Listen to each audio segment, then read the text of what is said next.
I was seated behind a massive concrete pillar at my own sister's wedding. Everyone in that ballroom pretended I was not family. They looked right through me like I was part of the drywall. Then, a stranger sat beside me in the shadows and whispered, "Just follow my lead and pretend you are my date." When he stood up to speak later that night, everyone turned to look. My sister stopped smiling. The color drained from my mother's face. And for the first time in 35 years, I finally understood what it felt like to be seen. My name is Zara, and at 35 years old, I thought I had grown thick enough skin to handle my family. I was wrong. What happened at the Pierre Hotel in New York City was not just a wedding drama. It was an execution of my dignity. But before I tell you how a stranger and a forensic audit report changed my life forever, let me know where you are watching from in the comments below. Hit like and subscribe if you have ever been the black sheep in a family that demanded you stay silent. Your support helps me share these stories of resilience. Now let me take you back to that table, or should I say that corner. The Pierre is one of the most expensive hotels in Manhattan. The air smells like old money, expensive perfume, and fresh lilies. But where I was sitting, the air smelled like dish soap and reheating salmon. While the other 300 guests were seated at round tables draped in heavy white linen, with crystal centerpieces catching the light of the chandeliers, I was shoved into a dark alcove next to the service entrance. There was no white tablecloth on my small, rickety table. There was no silverware. There was no crystal glass. There was just a bare wood surface that wobbled every time a waiter kicked the leg while rushing past with trays of hors d'oeuvres. I could hear the clinking of glasses and the murmur of polite conversation from the main floor, but I could not see anything. The pillar in front of me was about 4 feet wide, blocking my view of the aisle, the altar, and the head table. I was the bride's sister, and I was seated in the overflow section, usually reserved for vendors or last-minute additions. I sat there in my emerald green dress, clutching my purse, trying to control the shaking of my hands. I looked down at the table, hoping to find a place card, maybe an apology, maybe a mistake. But there was only a sticky note. A bright pink neon sticky note that looked violent against the dark wood. I recognized the handwriting immediately. It was loopy, bubbly, and chaotic. It was Jasmine's handwriting. The note read, "Zara, please sit here and help manage the kitchen flow. The main tables were fully booked with VIPs, plus your dress color is a bit dark and it clashes with the aesthetic I want for the live stream. Do not wander around too much. Love, Jasmine." I read the note twice. The first time I felt a sting in my eyes. The second time, I felt a cold, hard stone settle in my stomach. It was not about the space. A ballroom at the Pierre does not run out of space for the sister of the bride. And it was not about the kitchen flow. I am a forensic accountant, not an event planner. It was about the aesthetic. I ran a hand over my hair. It was styled in a twist-out, full and voluminous, sitting like a halo around my head. My skin is deep, rich mahogany. Jasmine, my younger sister, is different. She has what our mother calls the lucky genes. Her skin is light caramel, like a latte with extra milk.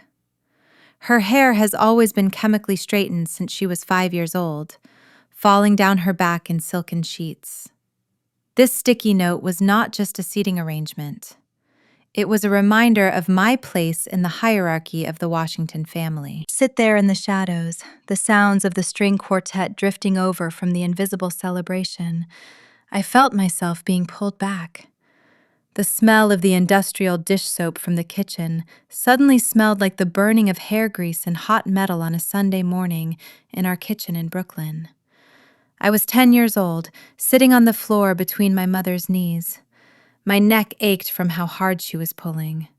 "Hold still, Zara," my mother snapped, tapping my scalp with the hot comb. Her voice was sharp, not affectionate. "Why is your hair so difficult? It is like wrestling with steel wool. I swear you got all the bad traits from your father's side."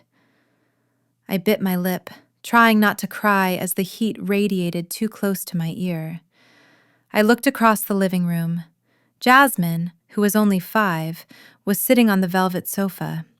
She was wearing a pink frilly dress, watching cartoons.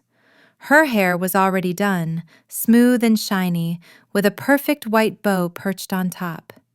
She looked like a doll. She looked effortless. "Mom, why does Jasmine get to watch TV?" I asked, my voice small. "Because Jasmine sat still," my mother said, applying more grease to my scalp. "And because her hair behaves. Your sister is going to be someone, Zara. Look at her. She has the look. You need to learn to work hard because you are not going to get by on just a pretty face." I remember looking at my little sister and feeling a confused mix of love and jealousy. It was not Jasmine's fault, but the message was clear even then. Jasmine was the prize. I was the labor. Jasmine was the artwork to be displayed. I was the infrastructure meant to be hidden in the walls, holding things up but never seen. Over the years, that dynamic never shifted. It only solidified like concrete. When we lost our family home in Brooklyn and moved to a smaller apartment, I was the one who took extra shifts at the library to buy groceries, while Jasmine needed money for modeling classes. When I got a full scholarship to college, my mother said it was good because we need to save the college fund for Jasmine. She is going to need help. And now, here I was, 35 years old, a successful professional, respected in my field, sitting behind a pillar because my skin tone might mess up the lighting on an Instagram live stream. I looked back at the pink sticky note. "Do not wander around too much." A burst of laughter erupted from the main room. I could hear my mother's voice, shrill and excited. She was probably holding court, telling everyone how proud she was of her beautiful daughter marrying a wealthy venture capitalist. She was probably accepting compliments on her dress, which I had paid for, because Jasmine had maxed out her credit cards 2 weeks ago. I took a deep breath and reached into my purse to pull out my phone. I wanted to leave. I wanted to stand up, walk out the service entrance, and never look back. But I couldn't. Not yet. There was something I needed to witness. There was a reason I had agreed to come today, despite the insults, despite the exclusion. I was checking my email, specifically a report from my private server, when a shadow fell over my table. I looked up, expecting to see a waiter, maybe someone coming to tell me I was blocking the fire exit. Instead, there was a tall white woman standing there. She was draped in a silver sequined gown that probably cost more than my first car. She was holding a dirty napkin and a half-empty glass of champagne that had lipstick stains on the rim. She wasn't looking at my face. She was looking at the empty table space next to my elbow. "Here you go," she said, her voice breezy and dismissive without making eye contact. "Can you take this? And find someone to bring more napkins to table 12. We spilled some wine." She thrust the dirty glass toward me. I froze. I was wearing an emerald silk evening gown. I was wearing diamond earrings. I was clearly a guest, but to her, sitting in the shadows behind a pillar next to the kitchen, I was just staff. I was invisible labor. For a second, I wanted to scream. I wanted to stand up and tell her I probably made more money in a month than she did in a year. I wanted to slap the glass out of her hand. But then I saw my mother. Patricia Washington was walking past, glancing toward the kitchen, probably to harass the catering staff. She saw the woman handing me the trash. She saw the humiliation painted on my face, and she did not step in. She did not say, "Excuse me, that is my daughter." She did not say, "She is a guest." My mother made eye contact with me. Her eyes were cold warning. She made a subtle gesture with her hand, a quick flick of the wrist that meant, "Just do it." "Don't make a scene," she mouthed silently. "Don't embarrass Jasmine." The betrayal hit me harder than the stranger's rudeness. My own mother preferred to let me be treated like a servant than risk an awkward moment at her golden child's wedding. I felt my throat close up. The woman was still holding the glass out, waiting. "Miss," the woman said, impatient now, "take it." I slowly reached out my hand, trembling with rage. I was about to take the dirty glass. I was about to accept my role as the invisible garbage can of this family. I was about to shrink into the floor and disappear, just like they wanted. That was when a hand reached out from the darkness behind me. It was a large hand, warm and firm, with manicured nails and a heavy gold watch peeking out from the cuff of a black suit. The hand gently pushed mine down, intercepting the glass. "I do not think she will be taking that." The voice was deep, smooth, and vibrated with a quiet authority that made the hairs on the back of my neck stand up. "But I am sure the busboy will be around shortly. Now, if you will excuse us, we are in the middle of a private conversation." The woman in the silver dress gasped, pulling her hand back like she had been burned. She blinked, trying to see who had spoken from the shadows. I turned my head. Sitting in the chair next to me, a chair I hadn't even realized was occupied, was a man. He was black, older, maybe mid-40s, with salt and pepper woven into his beard. He was wearing a tuxedo that fit him so perfectly it looked like a second skin. He was holding a tumbler of amber liquid that definitely did not come from the open bar. He wasn't looking at the woman. He was looking at me. His eyes were dark, intense, and seeing everything. He didn't look at me with pity. He looked at me with recognition. "Sit up straight, Zara," he whispered, so only I could hear. He poured a small amount of his drink into the empty water glass on my table. "You are looking at the floor when you should be looking at the exits." "Who are you?" I whispered back, my heart hammering against my ribs. He took a sip of his drink and leaned back in the rickety chair, making it look like a throne. "I am the person who is going to make sure you have a front row seat when this house of cards comes crashing down. Drink up. The show is just starting." From the main room, the DJ announced the entrance of the happy couple. Cheers erupted, but for the first time in my life, I wasn't looking at the party. I was missing. I was looking at the stranger who knew my name and wondering why the most powerful man in the room was sitting behind a pillar with me. The woman in the silver dress was still holding the dirty glass out to me, her eyebrows raised in impatient expectation. My hand was frozen halfway between my lap and the table. I was waiting for my mother to correct her. I was waiting for Patricia Washington, the woman who claimed to be the matriarch of our family, to step in and say, "Actually, that is my eldest daughter. She is a forensic accountant, not a busboy." But Patricia did not step in. Instead, she took 2 quick steps toward me, her heels clicking sharply on the marble floor.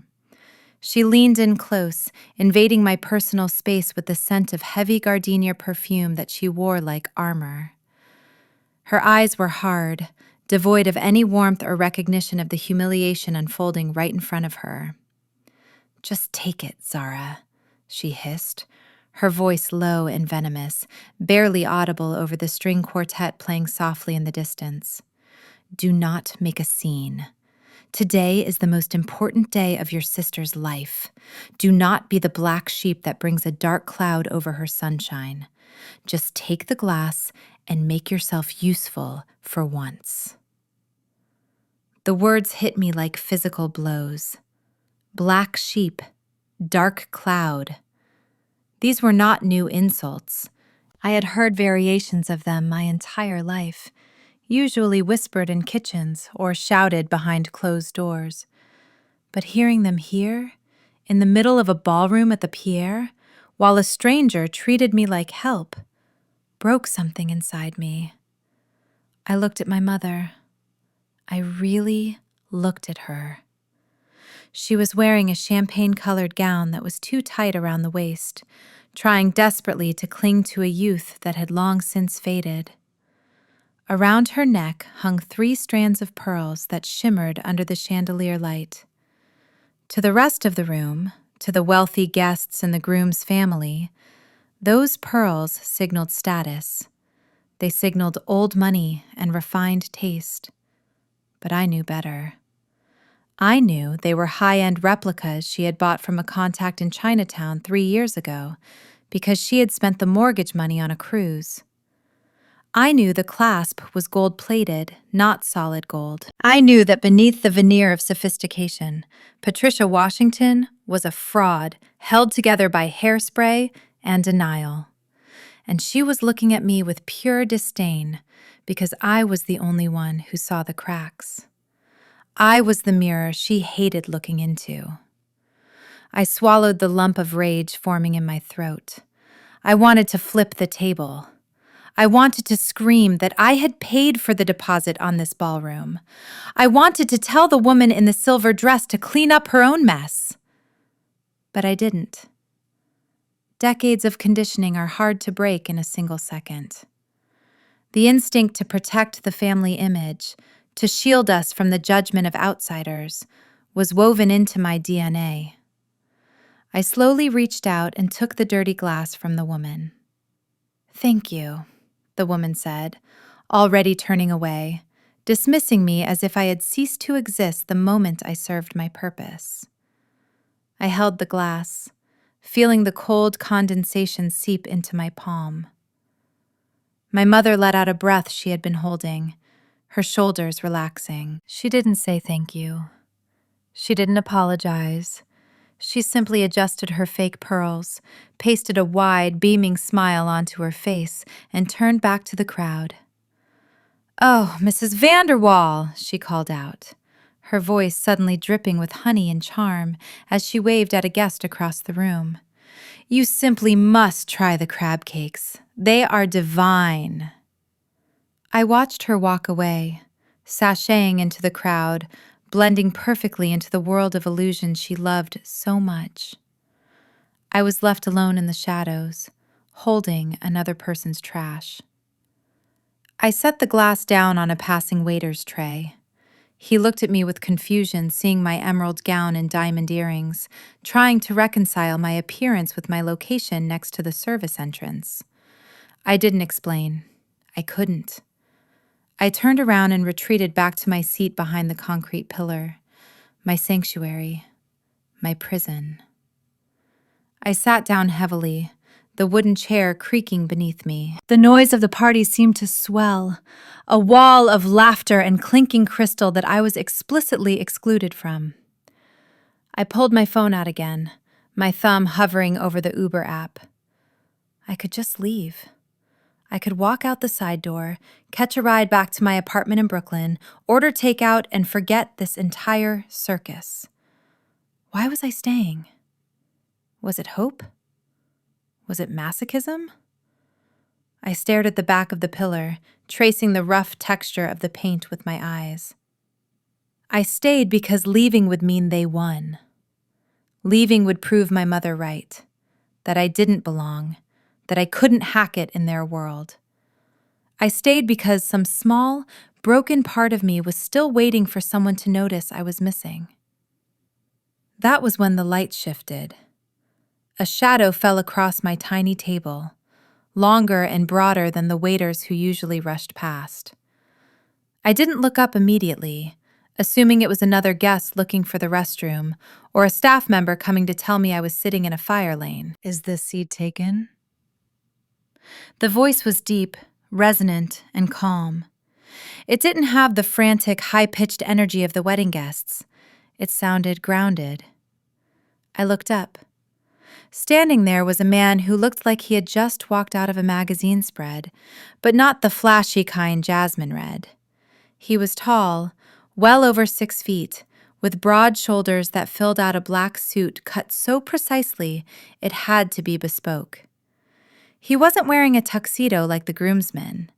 He was wearing a dark charcoal suit with a crisp white shirt, open at the collar, no tie. It was a look that said he didn't need to follow the dress code because he owned the room. His skin was a deep, rich brown, darker than mine, and his hair was cut close, with distinguished flecks of gray at the temples. He held a crystal tumbler in one hand, the amber liquid inside catching the dim light.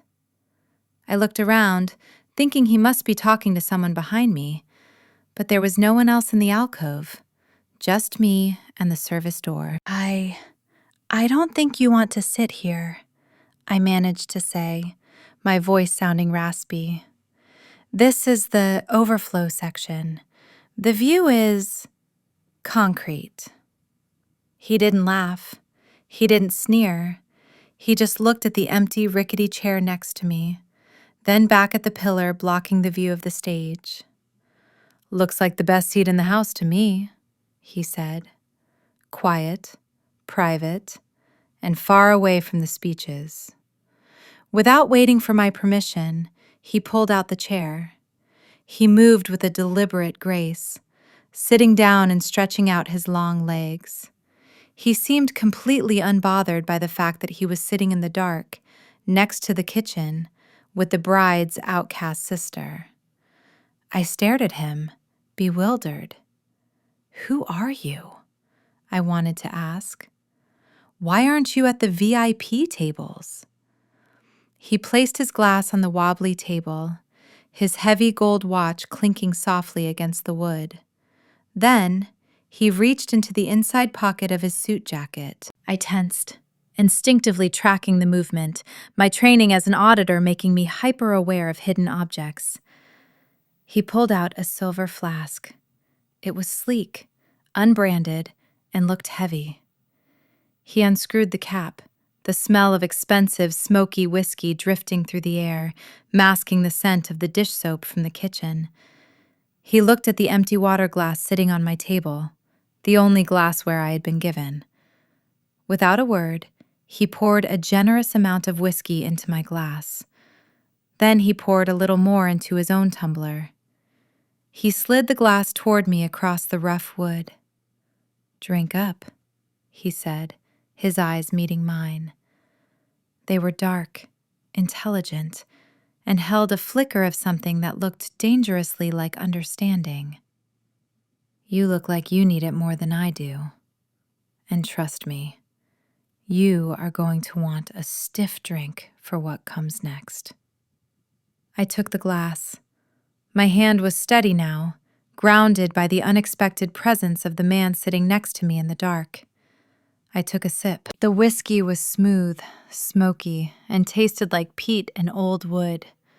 It burned on the way down, but it was a good burn, a cleansing burn. It felt like it was cauterizing the wound my mother had just inflicted. I did not say thank you. I got the feeling the stranger did not want gratitude. He wanted an accomplice. He swirled the amber liquid in his own glass, his eyes scanning the ballroom with a predatory calmness. He was not looking at the people as guests. He was looking at them as data points.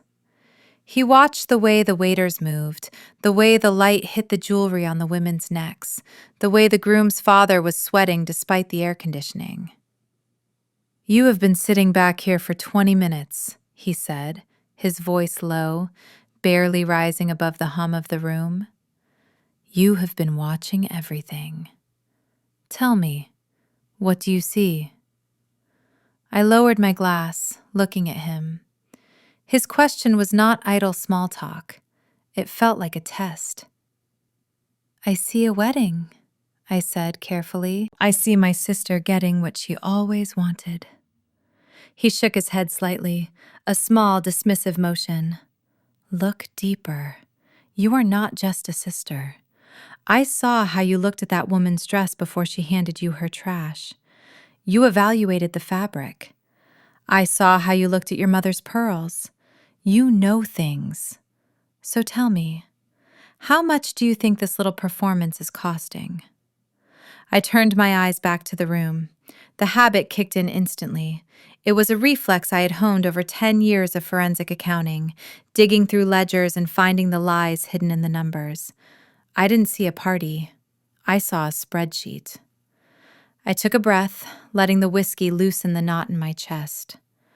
"The flowers are cymbidium orchids, imported from Thailand," I said, my voice gaining a sharp analytical edge. "They are out of season, which triples the price. At $500 a centerpiece for 50 tables, plus the floral arch and the bridal bouquet, you are looking at $40,000 just for the plants that will be dead by tomorrow morning." The stranger raised an eyebrow, but he didn't interrupt. He gestured for me to continue. "The venue," I went on, pointing slightly with my glass. "The Pierre Grand Ballroom on a Saturday night in June. There is a 2-year waiting list. To jump the line like Jasmine did requires a premium rush fee. The rental alone is $60,000. Catering is $300 a head for 300 guests. That is $90,000 for food and alcohol. The band is the Midnight Orchestra." I recognized the lead violinist. "They do not get out of bed for less than $25,000. I paused, doing the mental math that was second nature to me. Add in the lighting, the custom dance floor decal, the videography team, and the incidentals. You are looking at a grand total of roughly $250,000. Maybe $260 if they went for the premium open bar package, which, judging by the label on the champagne bottles, they did." The man whistled softly, a low, impressed sound. 250 grand. That is a lot of money for a family that just sold their ancestral home to pay for it. He knew. The realization made me stiffen, but I didn't stop. I was on a roll now. The analysis was a shield. As long as I was crunching numbers, I didn't have to feel the hurt. "But here's the interesting part," I said, leaning in closer to him, our heads almost touching in the shadows of the pillar. "The math does not add up." "How so?" he asked, his dark eyes twinkling with amusement. I nodded toward the front of the room, where Hunter, the groom, was standing near the altar, laughing with his best man. "Look at Hunter. Look at his feet." The stranger narrowed his eyes, focusing on the groom's shoes. "He is wearing Christian Louboutin loafers," the stranger noted. "Red bottoms. Very flashy." "They are fakes," I said flatly. The stranger turned to look at me, genuine surprise on his face. "How can you tell from 50 feet away?" "Because real Louboutin lacquer has a specific gloss index. Under these halogen lights, it should reflect, not absorb. But more importantly, look at the heel structure. His weight is rolling outward. Those shoes have no arch support because the shank is made of plastic, not steel. And if you look really closely at the left shoe, right near the toe, there is a scuff. The red is peeling, revealing black rubber underneath.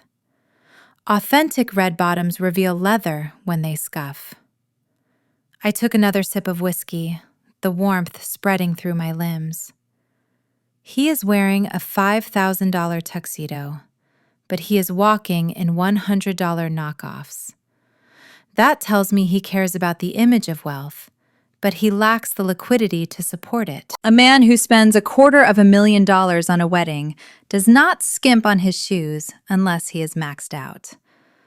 I scanned the rest of Hunter's ensemble, dissecting him like a frog in a biology class. His watch is a Rolex Daytona, but the sweep of the second hand is too rigid. It ticks. A real Rolex glides. That is another fake. And see how he keeps tapping his back pocket? He is checking for his phone. He has checked it 6 times in the last 3 minutes. That is the behavior of a man waiting for a wire transfer to clear. I looked the stranger dead in the eye. My assessment? He is not just broke. He is underwater. I would bet my entire portfolio that he is carrying at least $50,000 in credit card debt just to keep the lights on today. This wedding is not a celebration. It is a desperate attempt to look solvent to potential investors. Silence stretched between us for a moment. The stranger looked at me, really looked at me, as if he was seeing me for the first time. The amusement in his eyes was gone, replaced by a profound respect. "You are not a freelancer, are you, Zara?" he asked quietly. "You are a shark." I shrugged, a bitter smile touching my lips. "I am just the sister who sits behind the pillar." "You are the smartest person in this room," he corrected, "and it is a crime that they have you sitting in the dark." Just then, a group of guests walked past our alcove. It was Hunter's aunt and 2 of her cousins. They were tall, blonde, and wore the kind of pastel dresses that looked innocent, but cost a fortune. They slowed down when they saw us. Their eyes darted from me to the stranger, then back to me. I saw the judgment form instantly. To them, we were not 2 people having a conversation. We were a spectacle. A black woman in an emerald dress and a black man in a power suit, huddled together in the shadows, drinking from a flask. I heard the aunt whisper loudly to her niece, "Look at that. Can you believe it?" The niece giggled behind her hand. "I know. So trashy. Picking up men in the corner at her own sister's wedding? I heard she is single. Desperate behavior." They didn't lower their voices. They didn't care if we heard. In their world, we were background characters, barely sentient enough to have feelings. "Is she soliciting him?" the aunt whispered again, her nose wrinkling in disgust. "Someone should tell security. It makes the whole event look cheap." I flinched. The word soliciting hung in the air like a foul smell. It was a coded word, a heavy word. It stripped me of my profession, my dignity, and my humanity in one breath. I gripped the glass so hard I thought it might shatter. The stranger moved before I could. He shifted his body, angling himself so that he blocked their view of me completely. He didn't say a word to them. He didn't acknowledge their existence. He simply created a wall with his broad shoulders, shielding me from their poison. "Ignore them," he said, his voice hard as granite. "They are ghosts, Zara.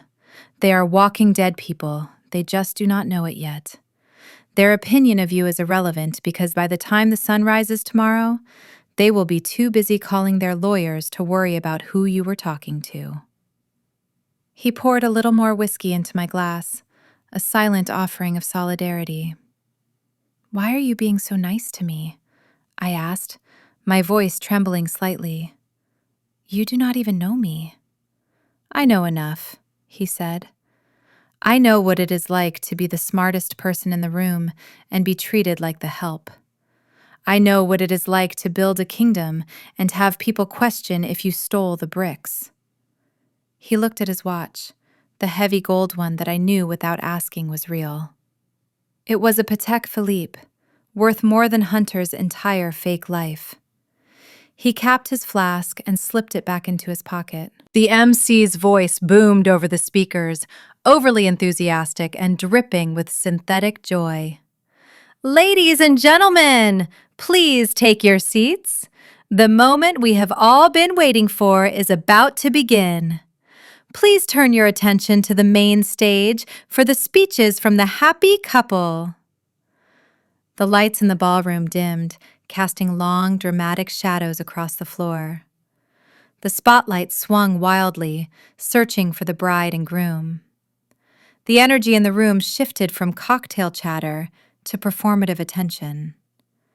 The stranger turned to me. He didn't smile, but his eyes were bright with anticipation.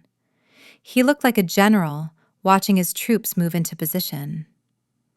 "Finish your drink, Zara," he said softly. "The play is beginning, and I have a feeling the third act is going to be spectacular." The house lights dimmed further until the ballroom was bathed in a soft, romantic purple haze. A spotlight snapped on, cutting through the darkness and illuminating the center stage where my sister Jasmine and her new husband Hunter stood. They looked like a cake topper come to life. Jasmine was radiant in her $20,000 Vera Wang gown, the crystals catching the light with every breath she took. Hunter stood beside her, tall and blonde in his tuxedo, forcing a smile that didn't quite reach his eyes. From my seat behind the concrete pillar, I had to lean awkwardly to the left just to get a clear line of sight. Beside me, Julian shifted his chair slightly, giving me a few more inches of space. He didn't look at the stage.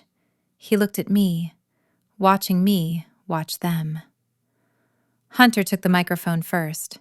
His hand was shaking. It was a subtle tremor, barely noticeable to the untrained eye, but to me, it was screaming. He gripped the mic stand with white-knuckled intensity, as if it were the only thing keeping him upright. "Jasmine," he began, his voice cracking slightly before he cleared it. "My beautiful Jasmine. From the moment I met you, I knew I wanted to give you the world." A chorus of ahs rippled through the room. The bridesmaids dabbed at dry eyes with silk handkerchiefs. My mother, sitting in the front row, beamed, clutching her chest as if her heart might burst from pride. "I promise," Hunter continued, gaining a little more confidence as he recited the script he had likely rehearsed in the mirror for weeks. "I promise to treat you like the queen you are. I promise to build an empire for us. With my business growing and our future ahead of us, you will never have to worry about a single thing.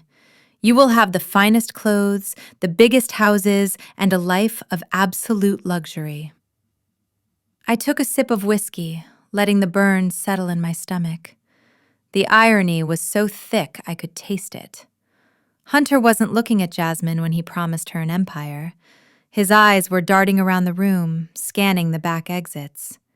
He was sweating profusely. A single bead of perspiration rolled down his temple and disappeared into his collar. Under the harsh spotlight, his skin looked clammy. I leaned closer to Julian, keeping my voice low. "He is terrified," I whispered. "Look at his carotid artery. The pulse is visible from here. He is running at about 120 beats per minute. That is not love. That is a fight or flight response." Julian nodded slowly, his eyes narrowing as he assessed the groom. "He is looking for someone," Julian observed. "See how his gaze keeps snapping to the service entrance?" I followed Hunter's line of sight. Sure enough, every time the double doors swung open to admit a waiter with a tray, Hunter flinched. He wasn't looking for a guest. He was looking for a process server. Or maybe a loan shark. "He promised her luxury," I murmured, more to myself than to Julian. "But he is terrified that someone is going to walk through those doors and repossess the tuxedo off his back." On stage, Hunter finished his vows with a shaky promise of eternal devotion and financial security. He wiped his sweaty palm on his pants before taking Jasmine his hand. The crowd applauded wildly, oblivious to the panic radiating off the groom. They only saw the surface. They saw a handsome man making big promises. They didn't see the fraud. Then it was Jasmine's turn. She took the microphone with the ease of someone who believes the world revolves around her.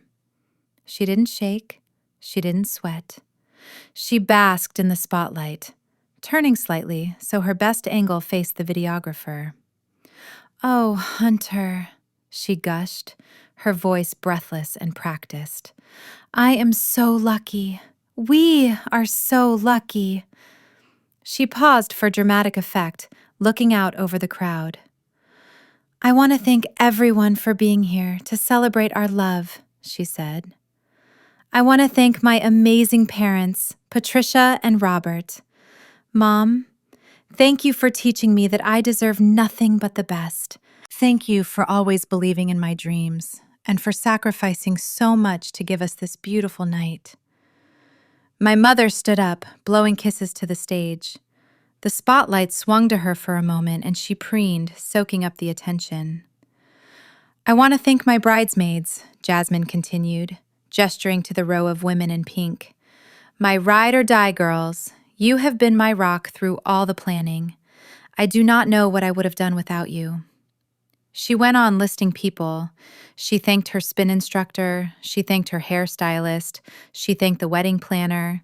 She even thanked the college roommate she hadn't seen in 5 years. She listed everyone, except me. I sat in the dark, my hand tightening around the whiskey glass.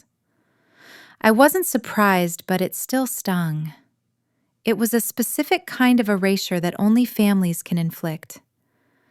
I was the one who had stayed up until 3 a.m. helping her address invitations because her handwriting was too messy. I was the one who had negotiated the contract with the caterer, saving them $5,000. I was the one who had driven her to 4 different states to find that dress. And now, I didn't exist. The master of ceremonies, a jovial man with a thick mustache, stepped up to the mic as Jasmine paused for breath. He clearly noticed the omission. He probably had a list of family members to acknowledge and realized one was missing. "And let us not forget the maid of honor," the MC said cheerfully, trying to be helpful. "Or rather, the sister of the bride. I believe her name is Zara? Is Zara in the house? Let us give her a round of applause." The room went silent for a split second. The spotlight swept across the VIP tables, searching for me. It didn't find me. It swept across the middle of the room. Nothing. Jasmine frozen for a moment before her face twisted into a tight, condescending smile. She laughed, a high tinkling sound that grated on my nerves. "Oh, silly me," she said into the microphone, her voice dripping with fake sweetness. "I almost forgot. Yes, Zara is here somewhere." She shaded her eyes with her hand, pretending to look for me in the back of the room. "She is actually sitting in the back near the kitchen," she announced to 300 people. Heads turned, necks craned.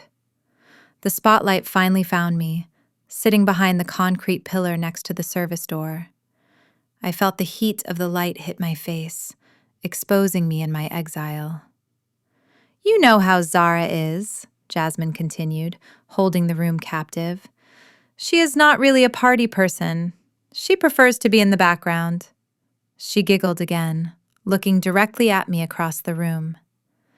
"Thank you, Zara, for helping manage the logistics back there," she said. "You have always been so good at manual labor. Someone has to make sure the waiters do their jobs, right?" The room erupted in laughter. It wasn't a warm laugh. It was a laugh of relief.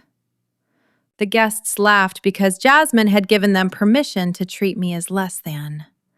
By framing me as help, she had justified their earlier rudeness.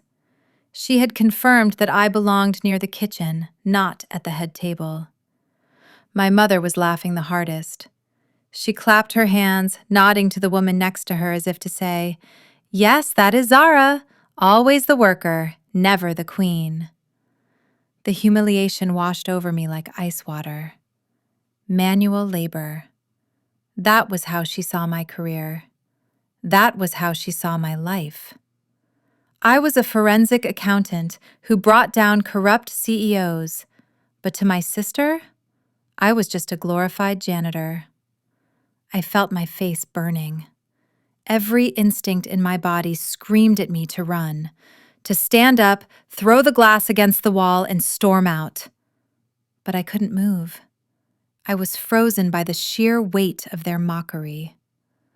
Jasmine smiled, satisfied with her little joke, and turned back to Hunter. The spotlight finally moved off me, leaving me blinded and blinking in the sudden darkness. I stared at the table, my vision blurring. The whiskey in my glass trembled. I felt small. I felt like the 10-year-old girl with the unmanageable hair sitting on the floor while her sister sat on the velvet sofa. No matter how much money I made, no matter how much success I achieved in their eyes, I would always be the help. "I am leaving," I whispered, my voice thick with unshed tears. "I cannot do this." I started to push my chair back, ready to flee into the night, but a hand stopped me. Julian reached out and placed his hand over mine. His skin was warm against my cold fingers. He didn't grip me hard. It wasn't a restraint. It was an anchor. He covered my hand completely, his large palms shielding my trembling fingers. The weight of his hand was steady, grounding me back to reality. "Don't you dare move," he said, his voice low and dangerous. I looked at him, startled by the intensity in his tone. He wasn't looking at me with pity. He was looking at the stage with a cold, calculating fury that made him look terrifyingly powerful. "If you leave now, they win," he said. "If you run, they will tell this story for the rest of their lives. They will say you ran away because you were jealous. They will say you caused a scene because you couldn't handle your sister's happiness. Do not give them that narrative." "But I cannot stay here and be their punchline," I hissed, tears threatening to spill. "You are not the punchline, Zara," he said, turning his dark eyes to meet mine. "You are the twist ending." He squeezed my hand gently, a pulse of strength flowing from him to me. "Look at them," he commanded, gesturing with his chin toward the stage where Jasmine and Hunter were now cutting the cake. "Look at how happy they think they are. Look at how safe they feel in their arrogance." He picked up his flask and poured another splash of whiskey into my glass, his movements calm and precise. "Patience," he whispered. He leaned in closer, his lips just inches from my ear so no one else could hear. "The best revenge is not a scream, Zara. It is a silence. It is sitting still and letting them dig their own graves while you hold the shovel." He tapped the screen of the iPad that was resting inside his jacket pocket. "I have the file ready," he said, "but we wait. We wait until they feel invincible. We wait until the height of their joy so the fall destroys them completely." He looked at me, expecting me to understand, and I did. I took a deep, shaky breath. The tears that had been threatening to fall receded, replaced by a cold, hard resolve. He was right. Running away was what the old Zara would do, the Zara who wanted their approval. But that Zara died the moment my sister turned a room full of strangers against me for a laugh. I turned my hand over beneath his, lacing my fingers through Juliana's. It was a bold move, one that surprised even me, but I needed his strength. I needed to borrow his armor until I could forge my own. I looked at the stage. I looked at Jasmine feeding cake to Hunter while he checked his watch for the 10th time. I looked at my mother, laughing with her fake pearls. "Okay," I whispered, my voice steady now. "We wait." Julian smiled. It wasn't a nice smile. It was a wolfish smile. "Good girl," he said. "Now drink your whiskey. The toast is coming up, and I have a feeling the champagne is going to taste like ashes in their mouths very soon. I lifted the glass to my lips, my eyes locked on my sister. Patience. Revenge is a dish best served cold. And in this air-conditioned ballroom, I was freezing. The whiskey Julian had given me was sitting warm and heavy in my stomach, giving me a kind of liquid courage I was not used to. But the air in the ballroom was getting stifling. Every time I breathed in, I smelled the heavy floral arrangements and the even heavier scent of hypocrisy. I needed a moment. I needed silence. I needed to splash cold water on my face and remind myself that I was Zara Washington, the woman who could track a hidden offshore account through 20 layers of shell companies, not Zara the unwanted sister. I excused myself from the table, giving Julian a small nod. He didn't say anything, just tapped his finger once against the side of his glass. A silent signal to stay sharp. I walked toward the ladies' lounge, keeping my head down, avoiding eye contact with the guests who were now happily buzzing with champagne. The restroom at the Pierre was not just a bathroom. It was a sanctuary of marble and gold leaf. The lighting was soft and flattering, designed to make you look expensive even if you felt cheap. The air smelled of fresh lavender and expensive soap. I pushed open the heavy door, and thankfully, it was empty. The silence wrapped around me like a blanket. I walked to the sink, gripping the cold marble counter with both hands, staring at my reflection in the massive, gilt-framed mirror. My eyes looked tired, but there was a fire in them that hadn't been there an hour ago. My hair, the hair my mother hated, was framing my face in a cloud of soft curls. I looked strong. I looked like someone who could survive this. I moved into the furthest stall, locking the door behind me. I didn't actually need to use the facilities. I just needed to sit in a space where no one could look at me with pity or disdain. I leaned my head back against the partition and closed my eyes, taking deep, steady breaths. 1, 2, 3. Just as I was about to unlock the door and head back out into the fray, the main door to the lounge banged open. It wasn't a gentle entrance. It was a frantic, hurried invasion, accompanied by the aggressive clicking of heels and the rustle of heavy fabric. Oh my God, get this door shut. Hurry up! The voice was unmistakable.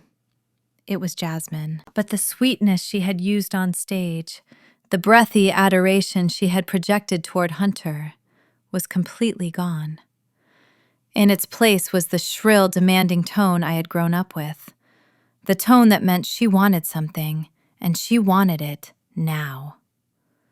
I froze. My hand hovered over the latch. I knew I should announce my presence. I knew I should cough or shuffle my feet. But something stopped me. Maybe it was instinct. Maybe it was the auditor in me knowing that people are only truly honest when they think no one is listening. I heard the sound of a lock clicking on the main door. She had locked out other guests. This was a private council of war. "My feet are killing me," Jasmine groaned. The sound of shoes being kicked off echoed against the tile. "Seriously, Tiffany, help me out of these things." I told Hunter I needed the custom Louboutins with the wider toe box, but of course he messed it up. He messes everything up. Another voice chimed in, soothing and sycophantic. It was Tiffany, her maid of honor and chief enabler. "Don't worry, babe. You look stunning. Everyone is talking about how much he loves you. Did you see him crying during the vows?" I heard Jasmine let out a scoff, a harsh, ugly sound. "He was crying because he is stressed, Tiffany. Let us be real. He is sweating like a pig out there. It is gross. I had to hold my breath when he kissed me because he smells like fear and cheap cologne." I pressed my hand over my mouth to keep from gasping. On stage, she had looked at him like he was her sun and stars. "And look at this," Jasmine continued, her voice rising in irritation. "Look at this ring. Just look at it." I heard a hand smack against the marble counter. "It is beautiful, Jasmine," Tiffany said, though her voice wavered slightly. "It is classic. It is small, Tiffany," Jasmine snapped. "He promised me 5 carats. 5. He showed me pictures. He took me to the store and we looked at the emerald cut. And then he proposes with this? What is this? 2 carats? Maybe 1.8? It is embarrassing. I had to angle my hand specifically during the photos so it looked bigger. If I post a close-up on Instagram, people are going to laugh at me." I listened, feeling a cold knot tighten in my chest. She wasn't talking about a marriage. She was talking about a transaction. And she felt shortchanged. "Well," Tiffany said, trying to salvage the mood, "maybe he is saving the money for the house. That penthouse is going to be amazing, right?" Jasmine let out a long sigh, the sound of someone enduring a great burden. "That is the only reason I am going through with this," she said, her voice dropping to a conspiratorial whisper. "Listen, Tiffany, you know I am not stupid, right? I know Hunter is having some cash flow issues." She paused, and I could hear the sound of makeup being rummaged through, probably touching up her lipstick. "But Daddy said this merger with Vance Global is a done deal," Jasmine said. "Once that goes through, Hunter is going to be worth $20 million easy. That is the exit strategy." "Exit strategy?" Tiffany asked, sounding confused. Jasmine laughed coldly. "Yeah, exit strategy. I give it 6 months. Maybe a year if I can stand his snoring. Once the merger closes and the cash hits the account, I am filing for divorce. I will take half. Community property state, remember? I get 10 million, I get the penthouse, and I get to be free of his sweaty hands. That is the plan. I just have to smile and wave for a few more hours." My heart was pounding so hard, I thought they might hear it through the stall door. This was cold-blooded. Even for Jasmine, this was a new level of calculation. She wasn't just a spoiled brat. She was a predator. She was using Hunter just as much as he was using my parents. It was a circle of parasites feeding off each other. "You are bad," Tiffany giggled nervously. "But hey, get your bag, girl." "Exactly," Jasmine said. "Now help me get this corset back in place. I think I ate too much of that cake. I need to look snatched for the first dance." I had heard enough. I stood up. I didn't try to be quiet this time. I reached out and unlocked the stall door with a loud metallic click that echoed like a gunshot in the silent room. The giggling stopped instantly. I pushed the door open and stepped out. Jasmine and Tiffany were standing by the sinks. Jasmine was barefoot, holding a tube of lipstick halfway to her mouth. Tiffany was on her knees, adjusting the hem of Jasmine's dress. They both froze, staring at me in the mirror. For a second, there was total silence. I saw the color drain from Jasmine's face, then rush back in a violent shade of red. She didn't look ashamed. She looked furious. She looked like a child who had been caught stealing cookies and decided to blame the jar for being open. Zara Jasmine hissed, spinning around to face me. "How long have you been in there?" "Long enough," I said, my voice steady and cool. "Long enough to hear that you're planning to divorce your husband before the cake is even digested." Jasmine narrowed her eyes, stepping toward me. She was shorter than me without her heels, but her anger gave her height. "You were spying on me," she accused, jabbing a manicured finger in my direction. You creep! Who does that? Hiding in a toilet stall listening to private conversations? You are sick, Zara. You have always been obsessed with me. I almost laughed. The projection was incredible. I came in here for peace, Jasmine, I said. You are the one who turned it into a war room. Does Mom know? Does she know you are planning to take the money and run? Or does she think this is actually a fairy tale? Jasmine rolled her eyes, crossing her arms over her chest. Mom knows what she needs to know, she said dismissively. She wants me to be rich. She wants me to be happy.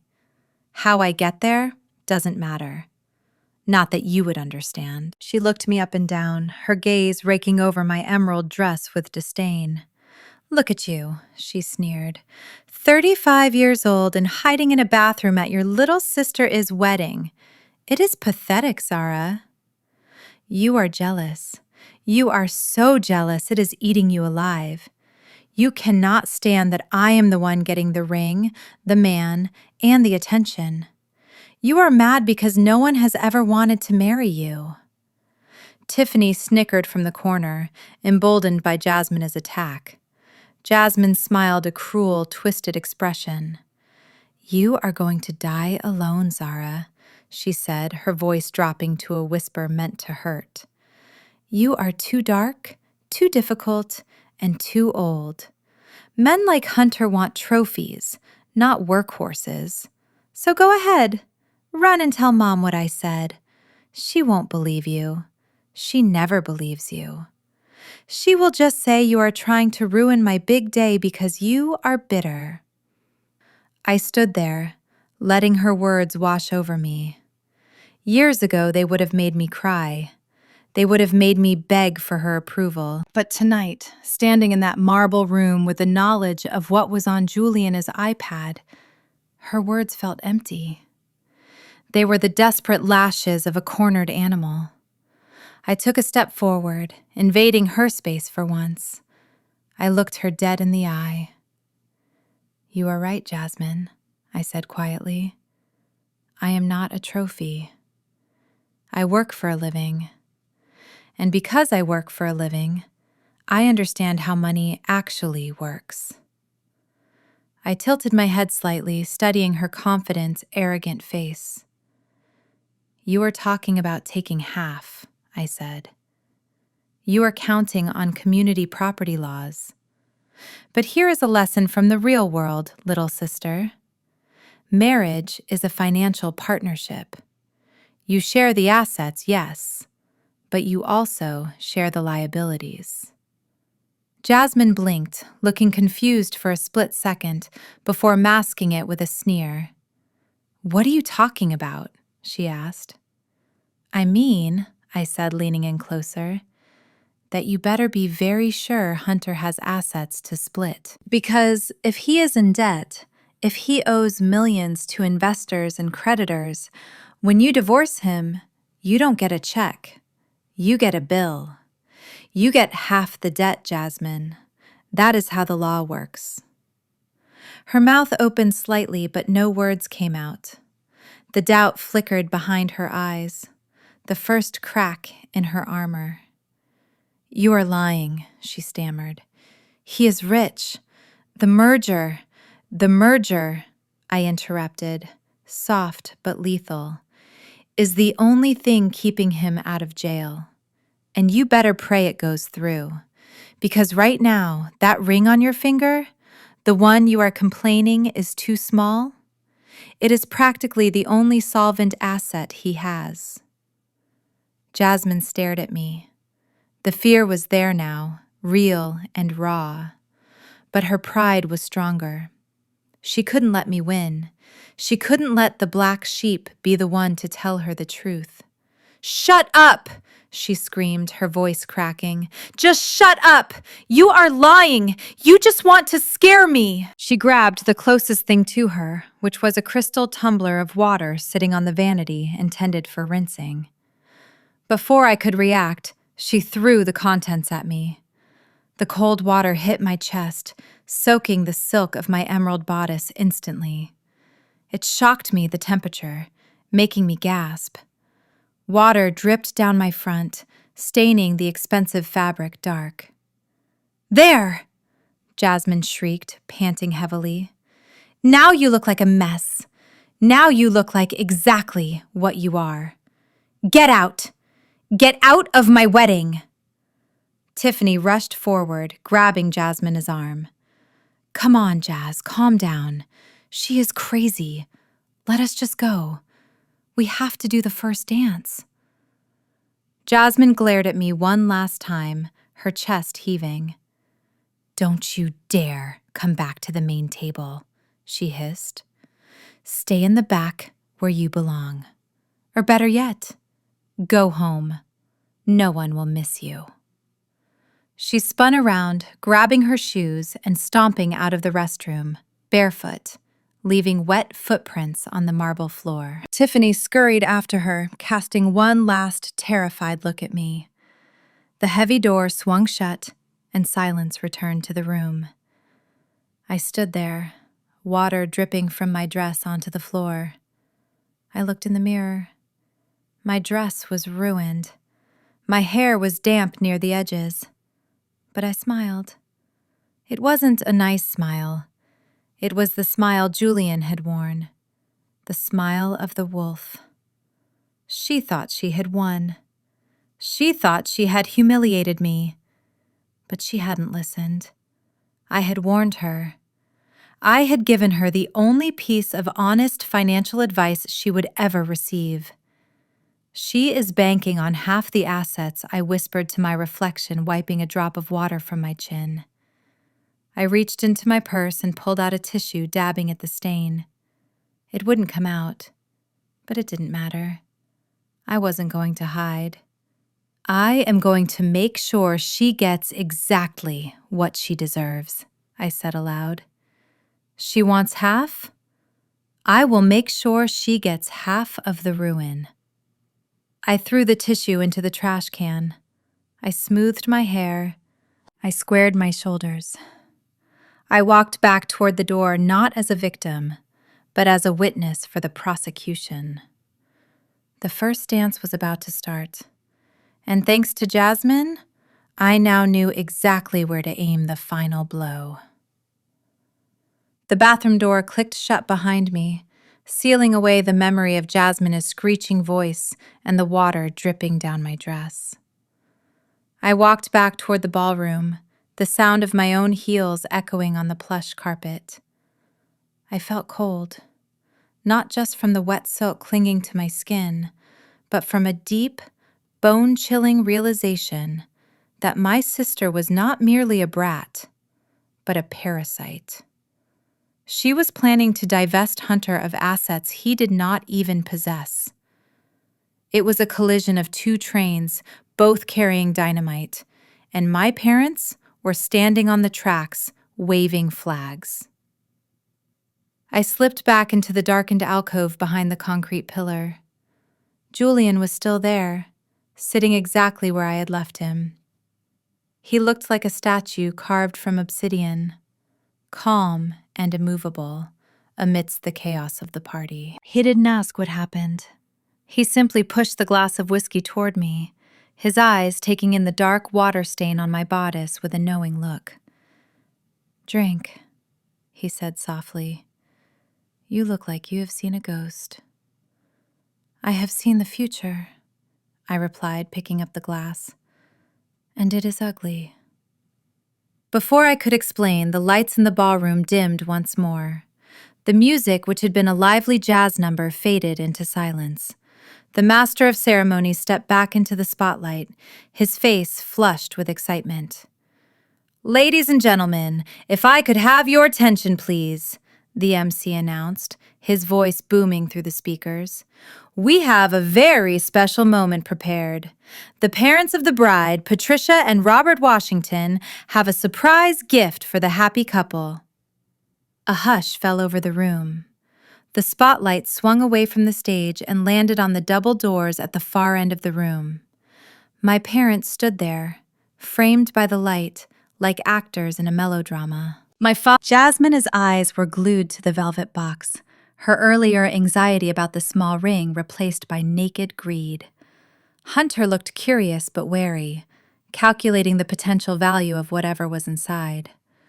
My mother took the microphone, her hand trembling. She looked out at the crowd, her gaze sweeping over the faces of the wealthy guests she was so desperate to impress. She didn't look for me. She never looked for me. "My darling Jasmine," she began, her voice wobbling with emotion. "When you were born, I promised myself that I would give you the world. You are a princess, and a princess deserves a castle." She paused, letting the audience coo. "Your father and I wanted to give you something to start your new life properly," she continued. "We know that Hunter has big plans, and we wanted to make sure you had a home that matched the brilliance of your future." She nodded to my father. He slowly opened the velvet box. Inside, resting on a bed of white satin, was not a tea set. It was a single, large, golden key. And beside it was a thick stack of legal documents bound with a red ribbon. The room went silent. "We know how much you loved the view from the penthouse at the Millennium Tower," my mother said, beaming. "So we bought it for you. It is yours, paid in full." A collective gasp went through the room. The Millennium Tower. I did the math instantly in my head. A penthouse in that building started at $4 million. My parents did not have $4 million. Their savings were modest. Their retirement accounts were healthy, but not that healthy. My heart stopped beating. I felt the blood drain from my face, leaving me lightheaded. "How?" I whispered the word, choking me. How did they afford that? My mother answered my question before I could even finish asking it. "We had to make some sacrifices," she said, her voice dropping to a whisper that was meant to sound noble, but sounded to me like a confession. "We sold the family brownstone in Brooklyn last week. But Grandma died without a will. The house went to my father, her only son, and he had promised to keep it in the family. He had promised. And now, they had sold it. They had sold my childhood.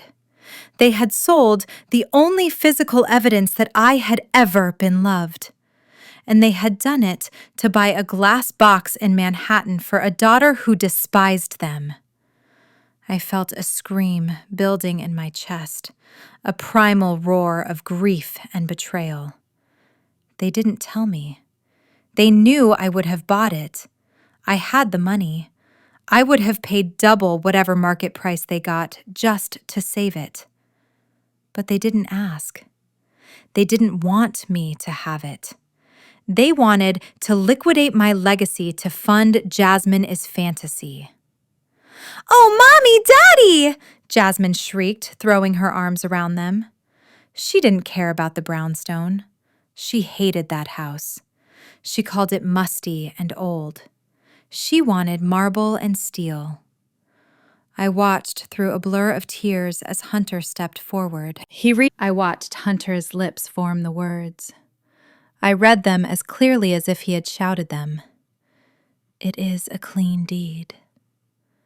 That was the first sentence. Then he smiled a smile that was not happy but predatory. A smile of a man who just found a life raft in the middle of the ocean. "I can leverage this for $2 million by Monday," he whispered. I watched Chad whisper back, "Are you sure? The wife?"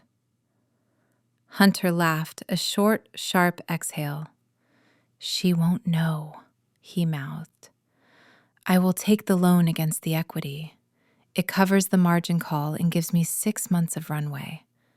This saved my ass." He patted the pocket where he had shoved the deed. I sat back in my chair feeling like I had been punched in the gut. They didn't just sell my grandmother remains. They threw them into a fire. My parents had liquidated their entire life-is work, their legacy, and my sanctuary to buy a home that Hunter was going to mortgage within 48 hours. He wasn't going to live in it. He was going to use it as collateral to pay off his gambling debts or his Ponzi scheme investors.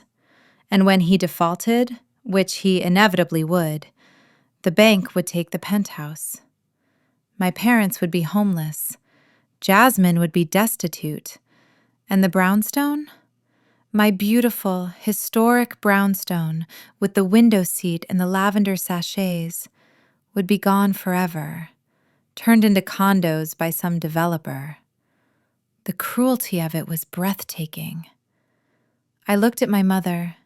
She was wiping her eyes, looking so proud of her sacrifice. She had no idea she had just handed a loaded gun to the man who was going to shoot her. I looked at Julian. He was watching me. He had seen my reaction. He had seen the way I tracked Hunter's lips. "What did he say?" Julian asked quietly. "He said he is going to leverage it for $2 million by Monday," I said, my voice sounding strange and hollow to my own ears. "He is going to take out a loan against the deed to cover his margin call." Julian closed his eyes for a second, a look of disgust crossing his face. "The house meant something to you, didn't it?" he asked. "It was my grandmother's house," I whispered. "It was the only place I was happy." I looked back at the stage. Hunter was holding the key up for a photo op. Jasmine was posing, showing off her ring. My parents were beaming. Something snapped inside me. It wasn't a thread, it was a steel cable. The grief was gone. The sadness was gone. All that was left was a white-hot fury that burned through my veins like gasoline. They had taken everything from me. My dignity, my place in the family, and now my memories. They had sold my past to finance a fraud. I couldn't sit behind the pillar anymore. I couldn't sit in the dark and drink whiskey while they danced on the grave of the woman who raised me. I stood up. The wooden chair scraped loudly against the floor, a harsh screeching sound that cut through the polite applause. A few heads turned in my direction. Julian looked up at me. He didn't tell me to sit down this time.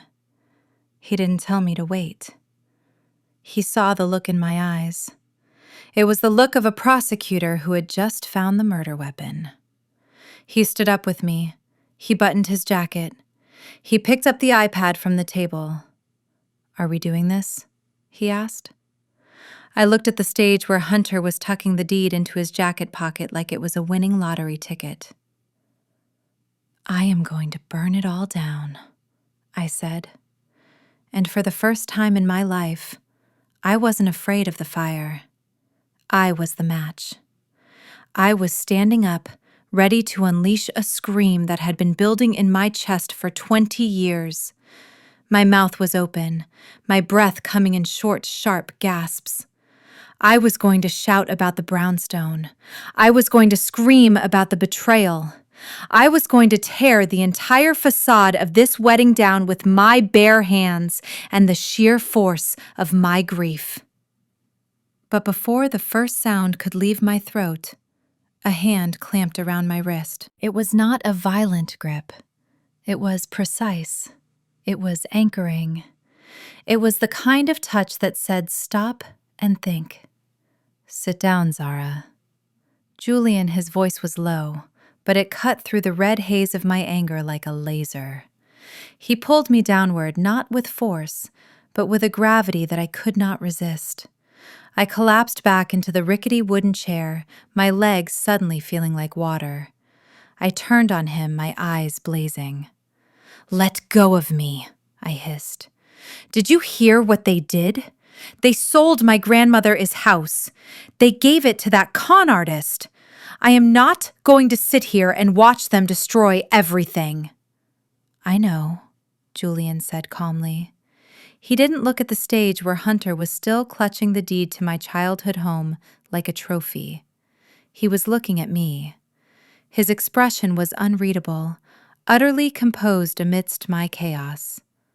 "I know they sold the house, and I know Hunter is going to leverage it on Monday morning at 9 o'clock. I froze. How do you know that? Because Julian said, reaching into the inside pocket of his tuxedo jacket, I read the prospectus. He pulled out a device. It was not a phone. It was a slim, professional-grade tablet, the kind used by high-level executives who need to move mountains of data with a swipe of a finger. He placed it on the small, wobbly table between us, pushing aside the empty whiskey glass. He tapped the screen. A file opened. It was a forensic audit report. I blinked, trying to focus through my tears. The formatting looked familiar. The font was familiar. The structure of the executive summary, the way the liabilities were highlighted in red and the assets in green, was identical to the style I used. In fact, it was the style I used. I leaned closer, my heart hammering against my ribs. I read the first paragraph. Subject: Project Icarus. Target entity: HM Ventures. Risk assessment: critical. Recommendation: immediate termination of merger talks. I gasped. The air left my lungs in a rush. I wrote this. I whispered, my voice trembling. I wrote this report 3 days ago. I looked up at Julian, my mind racing. I wrote this for a blind client, I said. The piece is starting to click together, but the picture's still too big to comprehend. My agency contacted me. They said a private equity firm needed a rush job on a potential acquisition target. They redacted the names. They called it Project Icarus. They sent me the raw data, the bank statements, the tax returns, the shell company ledgers, but all the personal identifiers were blacked out. Julian nodded slowly, a small, impressed smile playing on his lips. "You did," he said, "and you did a magnificent job. You found the $4 million hole in the balance sheet that 3 other audit firms missed. You traced the wire transfers to the offshore accounts in the Caymans. You identified the Ponzi structure disguised as a high-yield crypto fund." He tapped the screen again, and the redactions vanished. The name Project Icarus disappeared. In its place appeared the real name of the target entity, Hunter Miller Ventures. I stared at the screen. The numbers I had crunched in my home office, the discrepancies I had flagged while eating takeout at 2 a.m, thinking it was just another faceless corporate crook. It was him. It was Hunter. I was auditing my own brother-in-law, and I didn't even know it. "You," I breathed, looking at Julian with wide eyes. "You are the client. You are the private equity firm." "Julian Vance at your service," he said, extending a hand slightly, as if we were in a boardroom and not hiding behind a pillar at a wedding. "Vance Global," I said, the realization hitting me like a physical blow. "You are the Julian Vance, the shark of Wall Street, the man who buys companies for breakfast and sells them for lunch." "Hunter kept bragging about a merger," I said, my voice rising. "He said he was merging with a major conglomerate. He said that was his exit strategy." "He was trying to merge with me," Julian corrected. "Or rather, he was trying to get me to acquire his debt-laden house of cards so he could cash out and leave me holding the bag. He thought he was smart. He thought because he is a smooth talker with a firm handshake, he could fool me." Julian leaned forward, his dark eyes locking onto mine. But he didn't know I hired the best ghost auditors in the business. He didn't know I hired the ghost auditor. He used my nickname, the name I was known by in the dark corners of the financial world, the Ghost. Because I never met clients, I never went to meetings. I just took the data, found the bodies, and vanished. "You knew who I was," I said. "You knew I was his sister-in-law." "I suspected," Julian said. "When I got the background check on Hunter Miller, I saw the connection. I saw he was marrying a Jasmine Washington, and I saw that Jasmine Washington had a sister named Zara, who happened to be the best forensic accountant on the Eastern Seaboard. It seemed too coincidental. So I hired you. I wanted to see if you would protect him, or if you would do your job. He gestured to the report on the screen. You did your job, Zara. You were ruthless. You tore his financials apart without mercy. That is when I knew I had to come to this wedding.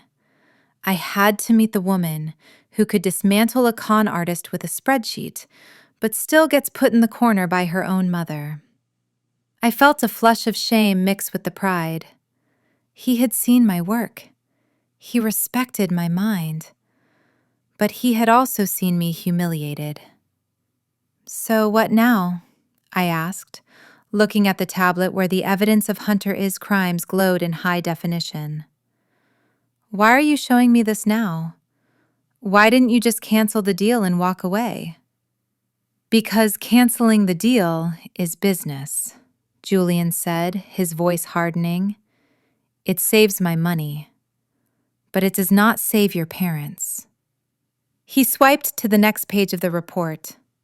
It was a new addendum, one I hadn't written. It was dated today. Look at this, he said, pointing to a transaction log. I squinted.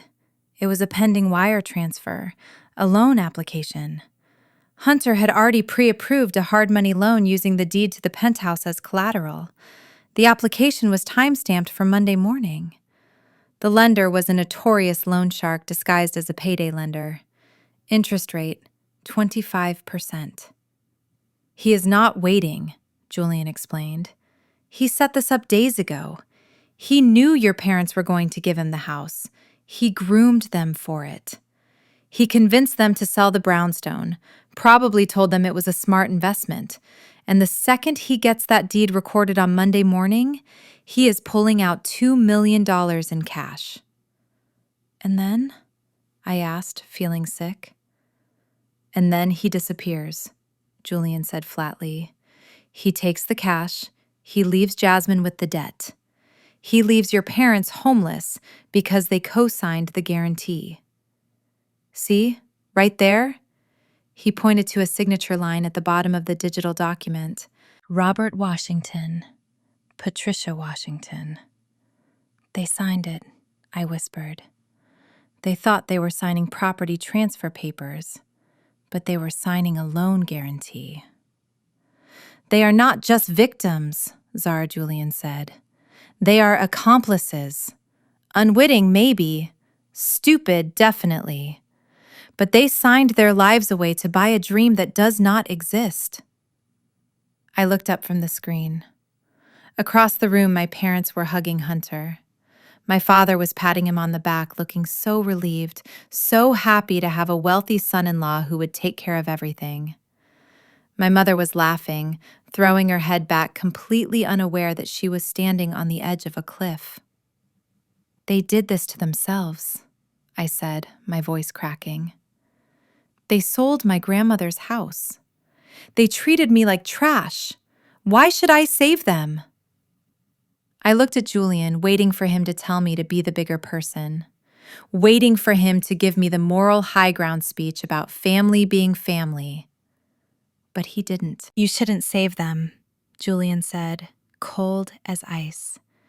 You owe them nothing. If you want, we can walk out of here right now.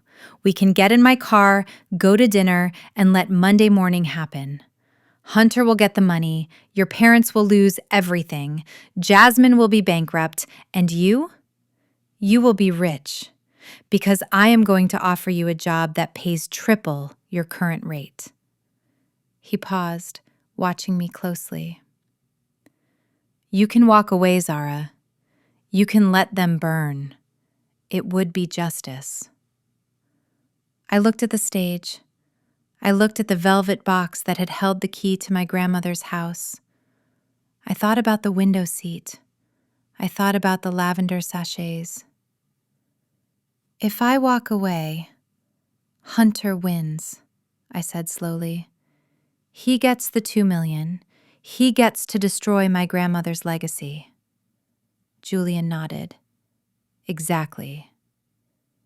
I don't care about saving my parents, I said, my voice strengthening, hardening into steel. And I certainly don't care about saving Jasmine. But I will be damned if I let that man walk away with a single brick of my grandmother's house. I looked back at the tablet. The glowing numbers were not just data anymore. They were ammunition. I want to stop him, I said. I want to destroy him. I want to do it publicly. I want everyone in this room, everyone who laughed at me, everyone who looked down on me, to know exactly what he is. Julian smiled. It was the smile of a partner, the smile of a co-conspirator. Then do it, he said. He pushed the tablet toward me. This is your report, Zara. You wrote it. You own it. I am just the investor. You are the executioner. He reached into his pocket and pulled out a small silver drive. This connects to the main projection system, he said. The AV guy is on my payroll. I bought him out 10 minutes ago. All you have to do is plug this in and authorize the broadcast. He held the drive out to me. Do you want to be the victim sitting behind the pillar? He asked softly. Or do you want to be the ghost who haunts them? I looked at the drive. I looked at my hands. The hands that had scrubbed floors, the hands that had typed audit reports until my fingers bled, the hands that had been slapped away by my mother when I tried to touch the hem of Jasmine's dress. I took the drive.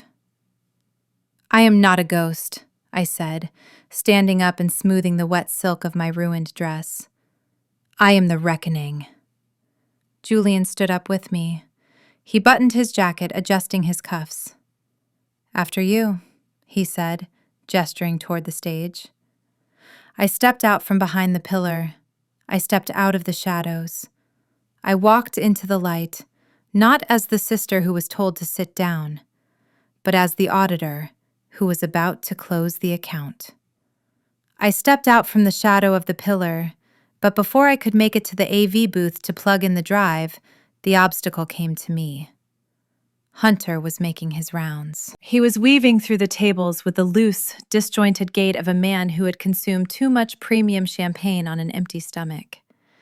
He was high on adrenaline and arrogance, clutching a fresh glass of bubbly in one hand and shaking hands with guests with the other. He looked like he owned the world.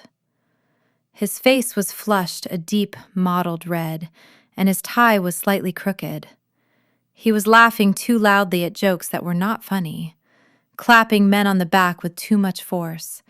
He was performing the role of the benevolent patriarch, the successful tycoon who had just secured his family's future. I watched him approach our dark corner. He was not coming to thank me. He was coming to gloat. He was coming to make sure the poor relation in the shadows knew exactly how high above her he had risen. He stopped in front of our wobbly table, swaying slightly.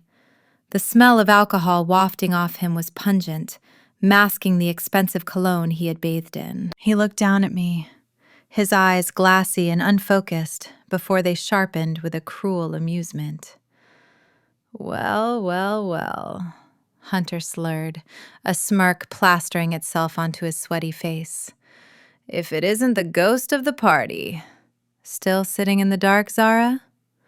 You know, most people would have gone home by now, out of shame, but not you.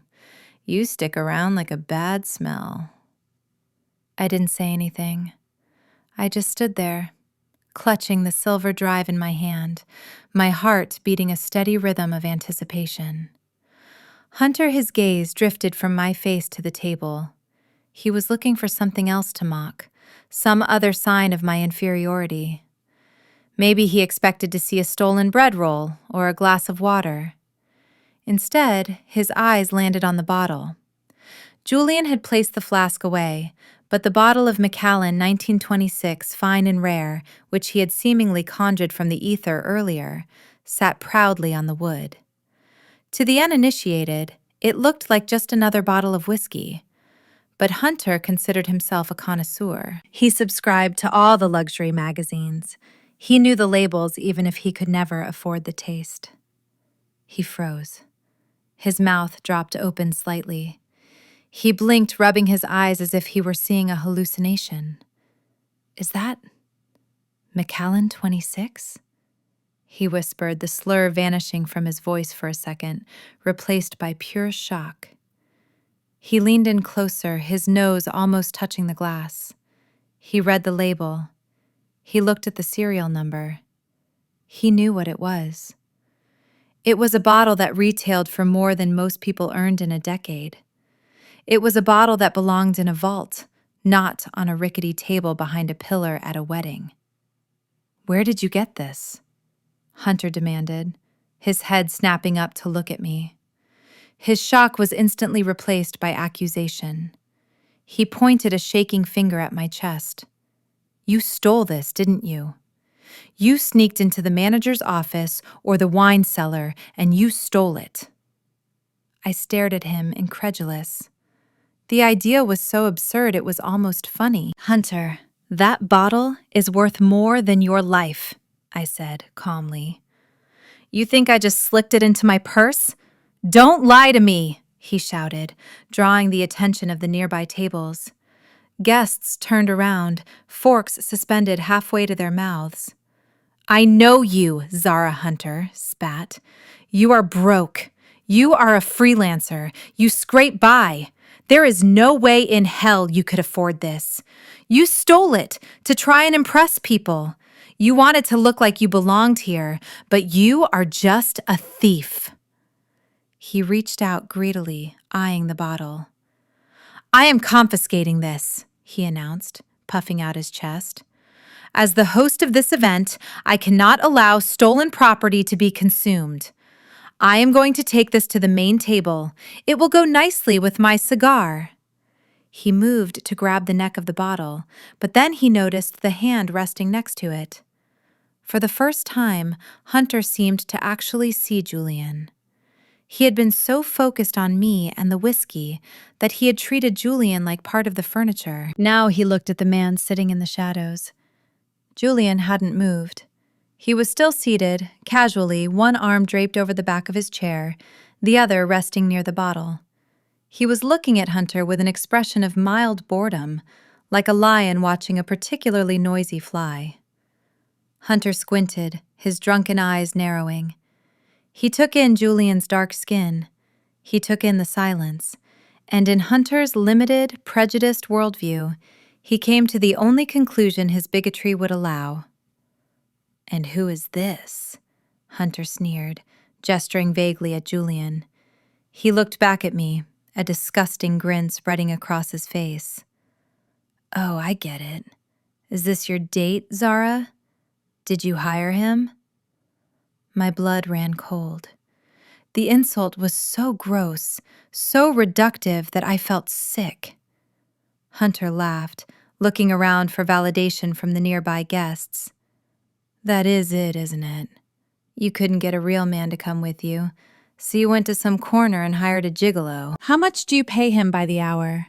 Or does he accept food stamps?" The racism was casual, tossed out with the ease of someone who had never been punched in the face for it. He called Julian a gigolo, not because Julian looked like one, but because Hunter couldn't conceive of a world where a black man in a suit was anything other than hired help or a hired lover. "Hey, buddy," Hunter barked at Julian, snapping his fingers in Julian's face. "You can leave now. The open bar is closed for staff and contractors. Get out of my wedding before I call security." Julian didn't blink. He didn't speak. He just took a slow sip from his glass, his eyes never leaving Hunter's face. The silence stretched out taut as a wire. Then I heard the frantic clicking of heels. "Oh my God, Zara, what are you doing?" My mother, Patricia, came rushing out of the crowd. She had heard the shouting. She saw Hunter red-faced and pointing. She saw the guests staring. And, true to form, she didn't ask what happened. She just assumed I was the problem. Mom Hunter turned to her, playing the victim instantly. Zara stole a $70,000 bottle of whiskey from the hotel, and she brought this guy in here. He is insulting guests. He is drinking our alcohol. My mother gasped, clapping a hand to her chest. She looked at the whiskey bottle, then at Julian, then at me with pure venom. "Zara Washington!" she shrieked, her voice pitching up so everyone could hear her indignation. "How dare you! How dare you bring shame on this family on your sister's wedding day!" She marched up to me, grabbing my arm and digging her nails into my flesh. "I told you to stay out of sight," she hissed. "I told you not to embarrass us. And you go and steal liquor? And you bring a stranger in here to make a scene?" "Mom, I didn't steal anything," I said, trying to pull my arm away. "And this is not a stranger." "Shut up!" she screamed. "I do not want to hear your lies. You are jealous. You have always been jealous of Jasmine. You want to ruin everything because you are miserable." She turned to Hunter, her face softening into an apologetic mask. "Oh, Hunter, I am so sorry. She is obviously having a breakdown. Please forgive her. We will handle this." She turned back to Julian, pointing a manicured finger at the exit. "You," she commanded, "get out right now. I do not know who you are or what gutter my daughter picked you out of, but you are not welcome here. This is a respectable event for respectable people. We do not want your kind here causing trouble." Your kind. The words hung in the air, heavy and ugly. Julian finally moved. He set his glass down on the table with a deliberate clink. He didn't look at my mother. He looked at Hunter. "I believe he said," his voice low and smooth like velvet wrapped around a blade, "that you were about to touch my property." Hunter blinked, confused by the authority in the voice. He puffed his chest out, trying to reassert dominance. "Your property?" Hunter scoffed. "You do not own anything here, pal. This is my wedding. That is my whiskey now. And you are trespassing." Hunter reached out his hand, aiming to backhand the bottle off the table. He wanted to smash it. He wanted to destroy the thing he couldn't have just to prove he had the power to do it. "I am going to teach you a lesson," Hunter growled, lunging forward. His hand was inches from the bottle. Then it happened.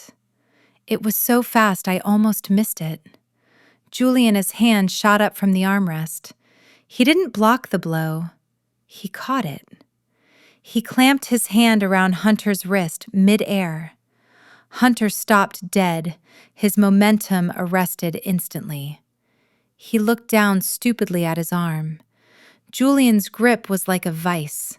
His fingers, long and elegant, were wrapped completely around Hunter's wrist, compressing the tendons. "Let go of me!" Hunter shouted, trying to yank his hand back. He couldn't move. He pulled harder, grunting with effort. Julian didn't budge an inch. He sat there, perfectly relaxed, holding a struggling grown man with one hand as if he were holding a child. "You have a very loose grip on reality," Julian said conversationally. "Let me help you tighten it." Julian stood up. He didn't just stand up. He unfurled. When he was sitting, he looked tall. When he stood, he was a mountain. He towered over Hunter by at least 5 inches. His shoulders blocked out the light from the chandelier. The bespoke suit stretched across his chest, emphasizing a physique that was built for power, not just for show. Hunter's eyes went wide. He looked up, up, up into Julian's face. Julian twisted his wrist. It wasn't a violent jerk. It was a slow, calculated rotation. Everyone heard it. Snap. It was a dry, crisp sound, like a dead branch breaking in a winter forest. Hunter screamed. It was a high-pitched sound, a sound of pure shock and agony. His knees buckled. He dropped to the floor, writhing. But Julian didn't let go. He held Hunter up by the broken wrist, forcing him to dance on his tiptoes to alleviate the pressure. My mother screamed, stepping back and covering her mouth. "You broke his arm! You broke my son-in-law, his arm! Police! Someone call the police!" Julian looked down at Hunter, who was now whimpering, snot running down his face. The arrogance completely gone, replaced by the primal fear of a prey animal caught in a trap. "I did not break his arm," Julian said calmly. "I merely adjusted his attitude." He released the wrist. Hunter collapsed to the floor, cradling his hand, curling into a ball at Julian's feet. Julian adjusted his cuffs, smoothing out a non-existent wrinkle in his jacket. He looked at my mother, who was trembling with rage and fear. "And madam," he said, his voice projecting to the back of the room effortlessly, "before you call the authorities, you might want to ask your son-in-law why he was trying to steal a $25,000 bottle of whiskey from the man who owns the bank that holds his mortgage." My mother froze. The guests froze. Julian turned to me. The menace that had radiated off him a second ago vanished, replaced by that wolfish partnership smile. He offered me his arm. "Shall we, Zara? I believe you have a presentation to give." I looked at Hunter sobbing on the floor. I looked at my mother staring at us with her mouth open. I looked at the whiskey bottle sitting untouched and pristine on the table. I took Julian's arm. "Let us go," I said, stepping over Hunter's legs. "I think the audience is ready." The chaos that erupted after the sickening snap of Hunter's wrist was instantaneous and deafening. My mother was screaming for the police, her voice cracking with hysteria as she pointed a trembling finger at Julian. Hunter was scrambling backward on the floor, cradling his injured arm against his chest, his face a mask of snot and tears and rage. The guests who had been whispering about us all night were now standing on their chairs, craning their necks to get a better view of the violence. "Security!" Hunter bellowed, his voice high and reedy with pain. "Get security in here! This maniac assaulted me! He is trying to kill me!" The double doors burst open, and 3 uniformed security guards charged into the ballroom. They were large men with earpieces and stern faces, the kind hired to toss out drunk uncles and handle wedding crashers. They saw Hunter on the floor, they saw my mother shrieking, and they saw Julian standing tall and impassive in the center of the storm. "There he is!" my mother shouted, rushing toward the lead guard. "That man! The one in the black suit! He broke my son-in-law's arm! Arrest him immediately! Throw him in jail!" The guards moved in formation, encircling Julian and me. The lead guard reached for his belt, unclipping a pair of handcuffs. "Sir, turn around and place your hands behind your back," the guard commanded, his voice booming over the murmurs of the crowd. I felt a surge of panic. If they arrested Julian, if they dragged him out of here in cuffs, Hunter would win. The narrative would shift. Hunter would be the victim, the martyr, attacked by a violent intruder. The truth about the fraud would be buried under the scandal of the assault. I stepped forward, instinctively trying to shield Julian. "No, you do not understand," I started to say, my voice shaking. But Julian didn't move. He didn't turn around. He didn't put his hands behind his back. He didn't even look at the guards. He was looking past them, toward the entrance of the ballroom, where a short, balding man in an impeccably tailored tuxedo was sprinting toward us. The man was running so fast he nearly slipped on the polished marble floor. His face was pale, his eyes wide with terrified recognition. It was Mr. Henderson, the general manager of the Pierre. I recognized him because I had seen him earlier greeting the VIP guests at the door, the ones who arrived in limousines, not the ones who entered through the service entrance like me. "Stop!" Mr. Henderson screamed, his voice cracking. "Stop right now! Do not touch him!" The lead guard froze, his hand inches from Julian's shoulder. He looked back at his boss, confused. "Mr. Henderson?" the guard asked. "Sir, this man just assaulted the groom. We have to—" "You will do absolutely nothing!" Mr. Henderson shrieked, breathless as he skid to a halt in front of us. He pushed the guard away violently, almost knocking the large man over. "Step back! All of you! Step back immediately!" The guards retreated, confused by the sudden change in command. The room fell into a stunned silence. Even my mother stopped screaming, her mouth hanging open as she watched the general manager of one of New York, his most exclusive hotels, practically bow before the man she had just called a gutter rat. Mr. Henderson smoothed his tuxedo jacket, his hands shaking visibly. He looked up at Julian with a mixture of awe and absolute terror. "Mr. Vance," he gasped, beads of sweat forming on his upper lip. "I am so terribly sorry. I had no idea you were in the building. If I had known, I would have prepared the presidential suite. I would have personally attended to your table. This is a catastrophic failure of hospitality. Please accept my deepest apologies." Julian looked down at the manager, his expression mild. "It is all right, Henderson," Julian said, his voice calm and authoritative, echoing in the silent room. "I came in through the service entrance. I wanted a low-profile evening, although, I must admit, the seating arrangements left something to be desired." "Mr." Henderson turned pale, looking at the rickety table behind the pillar. "Oh my God," he whispered, horrified. "You were sitting there? Behind the pillar?" Julian nodded, dusting a speck of lint from his lapel. "It gave me a unique perspective, Henderson. It allowed me to see exactly how this establishment treats its guests. Or at least, the guests who do not fit the preferred aesthetic." Mr. Henderson looked like he was about to faint. "I will fire the event coordinator immediately, sir. This is unacceptable." Hunter, who had managed to stand up clutching his wrist, stared at the scene with wide, bewildered eyes.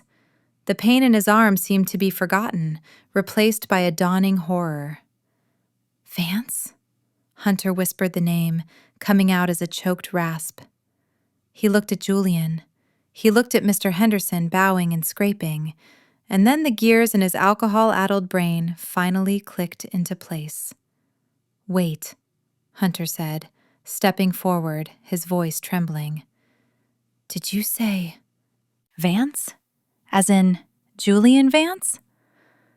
Julian finally turned his attention back to the groom.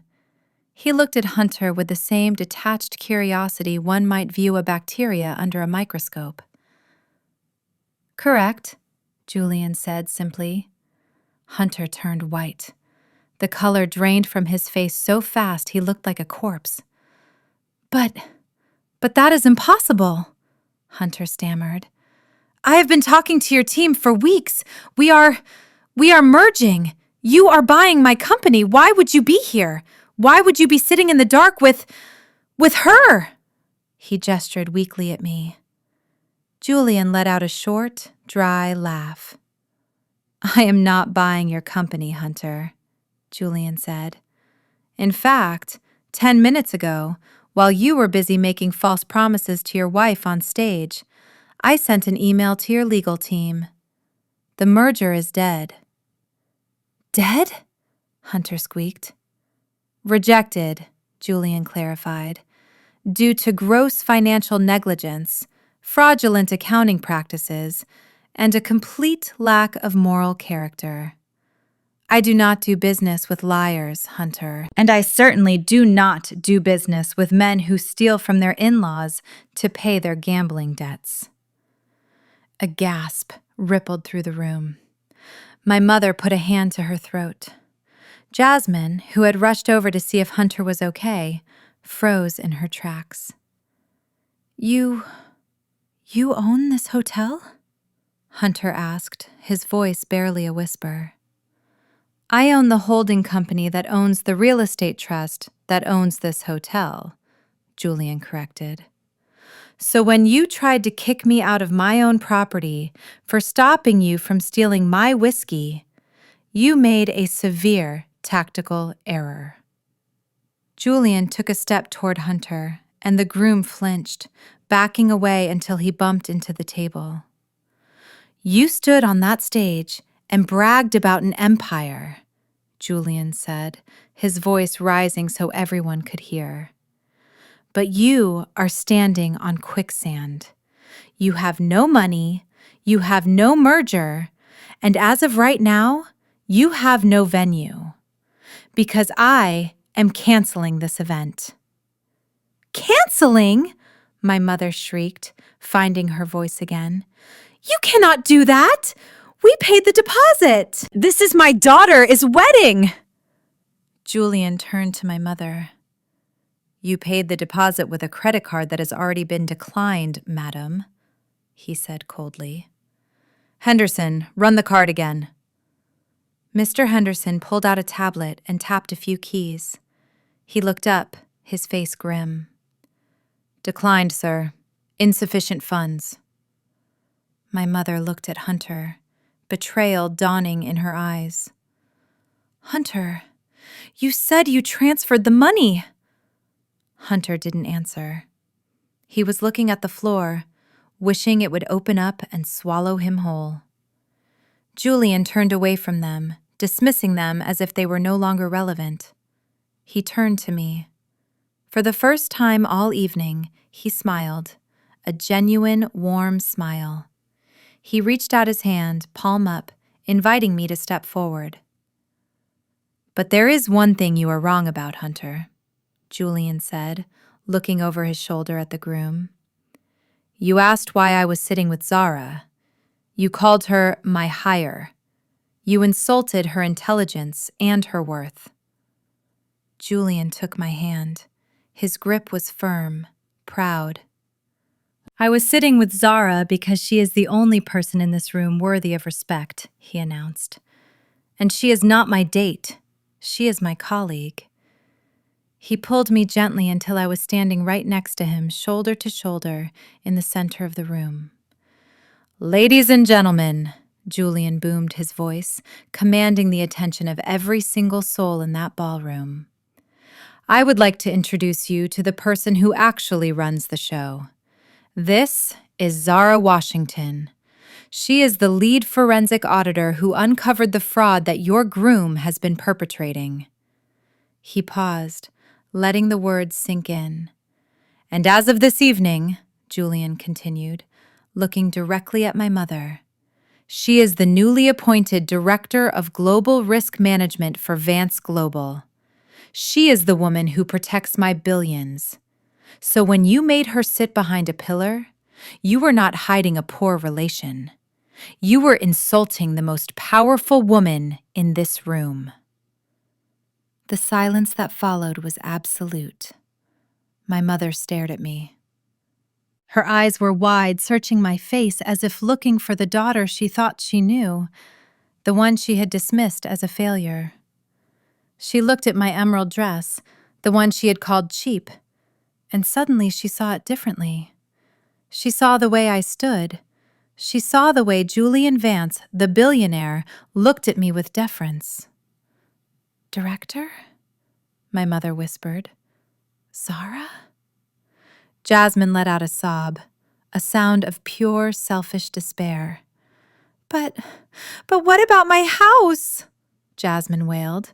What about the penthouse? Hunter said the merger would pay for everything. Julian ignored her. He looked at me, his eyes shining with that wolfish delight. The floor is yours, Director, he said softly. I think it is time you showed them the receipts. He gestured to the AV booth where the technician following Mr. Henderson's frantic signal had plugged in the silver drive I had given him earlier. Suddenly, the giant screen behind the stage, the one that had been displaying a slideshow of Jasmine and Hunter's engagement photos, flickered. The romantic images vanished. In their place, a stark, high-definition spreadsheet appeared. It was titled Hunter Miller Ventures, Solvency Analysis. The spotlight, which had been dancing around the room, swung sharply. It cut through the darkness and landed squarely on us. It illuminated Julian in his power suit and me in my water-stained silk dress. But I didn't feel like a mess anymore. Bathed in that white light, standing next to the man who had given me the sword, I felt like an avenging angel.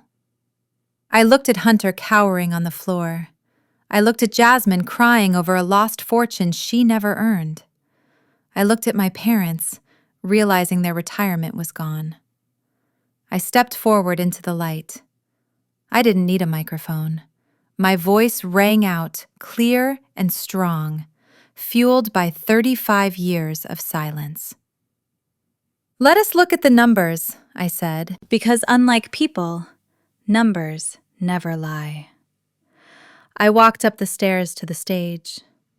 The last time I had walked toward this platform was 2 hours ago, to place a napkin under a wobbling table leg at Jasmine's request. Now, I walked with the rhythm of a predator entering a clearing. The sound of my heels on the wood was the only sound in the room. 300 people held their breath. My mother was frozen with her mouth open. Hunter was still on the floor, clutching his broken wrist, his face a mask of terror. I reached the podium. I took the microphone from the stand. It felt heavy, cold, and powerful. I nodded to the technician in the booth. Slide 1, please.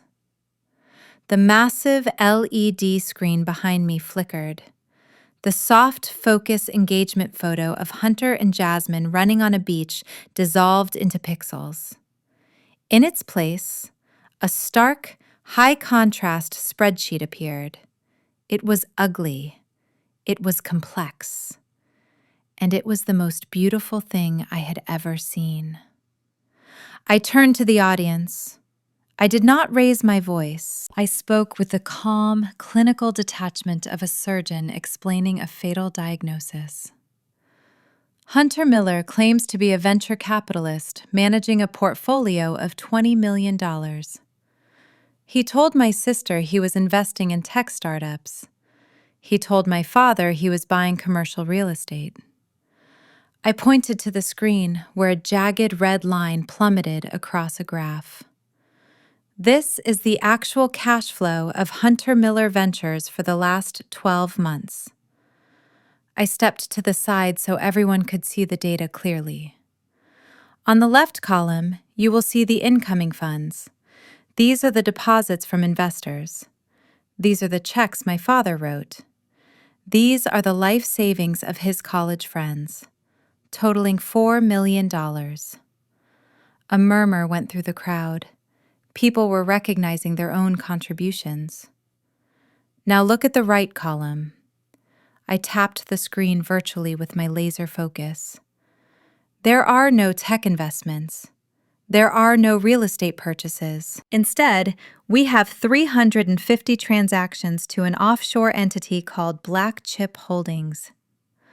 I paused, letting the name sink in. For those of you who do not know, Black Chip Holdings is a shell corporation used to funnel money into unlicensed crypto casinos based in Malta. I zoomed in on a specific cluster of transactions dated 3 weeks ago. On the same day Hunter told my parents he was closing a deal with Google, He wired $50,000 to a site called highstakespoker.com. He lost it in 45 minutes. I looked at Hunter. You are not an investor, Hunter. You are a gambling addict with a Ponzi scheme to cover your losses. You did not lose their money on bad markets. You lost it on virtual blackjack. The room erupted. People stood up, shouting. I heard a man in the front row, one of Hunter's groomsmen, yell about his 50 grand. I held up a hand. I am not finished. Slide 2, please. The screen changed. The spreadsheet vanished, replaced by a blown-up, high-resolution photograph of a ring. It was the ring on Jasmine's finger, the one she had complained was too small, the one she thought was worth $50,000. Beside the photo was a screenshot of an invoice. Jasmine, I said, looking down at my sister. She was standing at the foot of the stage, tears streaming down her face, ruining her makeup. You were upset that your diamond was only 2 carats. You told me in the bathroom that you planned to divorce Hunter and take half his assets.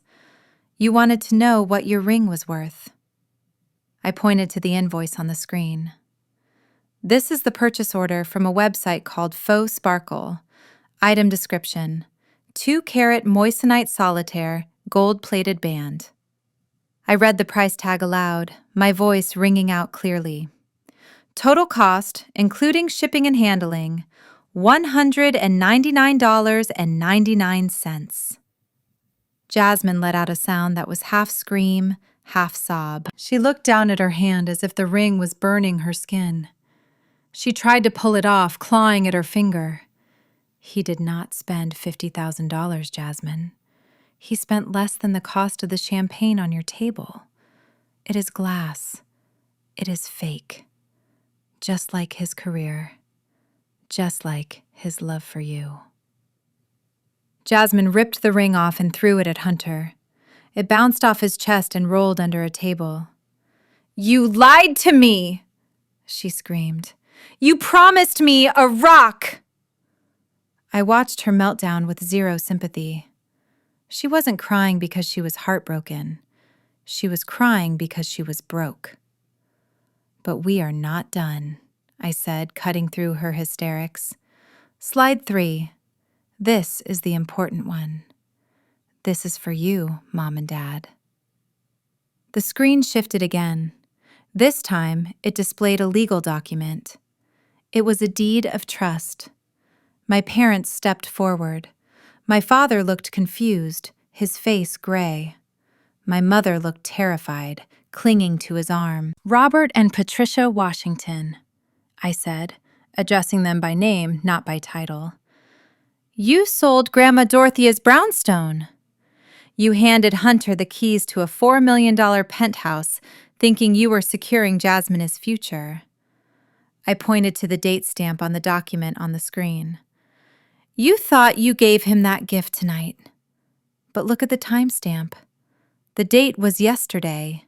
The time was 9 a.m. Hunter forged your signatures on a transfer of ownership 24 hours ago. A collective gasp sucked the air out of the room. But he didn't just transfer the title, I continued, my voice dropping an octave, deadly serious. He used that stolen title to secure a hard money loan from a predatory lender in New Jersey. I zoomed in on the bottom of the document. Loan amount, $2 million. Interest rate, 25%. Immediate disbursement. I looked at my father. He has already spent it, Dad. He took the loan against the penthouse before you even handed him the keys. The money was wired to his account this morning, and half of it is already gone to pay off the loan sharks who are threatening to break his legs. I turned to the audience. The penthouse does not belong to Jasmine. It belongs to the bank. And because my parents signed as guarantors on the original purchase agreement, documents they didn't read because they trusted their son-in-law, they are now liable for the entire debt. I looked at my mother. You are not just homeless, Mom. You are bankrupt. You owe the bank $4 million for a house you do not own anymore. My mother's eyes rolled back in her head. Her hand went to her chest, clutching the fake pearls. She didn't make a sound. She simply crumpled. "Mom!" Jasmine screamed. My father tried to catch her, but he was too weak from the shock. Patricia Washington hit the floor with a heavy thud. The room descended into chaos. People were rushing forward. Someone was loosening her collar. Someone was pouring water. Hunter saw his chance. In the confusion, he tried to scramble to his feet, cradling his broken wrist. He looked toward the exit, his eyes wild. I didn't move from the podium. I didn't need to. Julian Vance stepped into Hunter's path. He didn't touch him. He just stood there, a wall of muscle and justice. "Going somewhere?" Julian asked pleasantly. "The police are on their way, and I believe the FBI might want to have a word about the wire fraud." Hunter collapsed back onto the floor, sobbing. I looked out at the sea of faces, the wealthy guests, the judgy aunts, the friends who had laughed when I was told to sit behind a pillar. They were all silent now, staring at the screen, staring at the ruin of the Washington family. I gripped the microphone one last time. "You all came here for a celebration," I said, my voice echoing in the rafters. "You brought gifts. You wore your best clothes. You thought you were witnessing a union of two successful dynasties." I gestured to the unconscious form of my mother and the sobbing heap that was my sister. "But let us be clear about what this event really is." I looked directly into the camera lens of the videographer, who was still recording, too shocked to stop. "This was not a wedding," I said. "This was a fundraising gala for a criminal enterprise.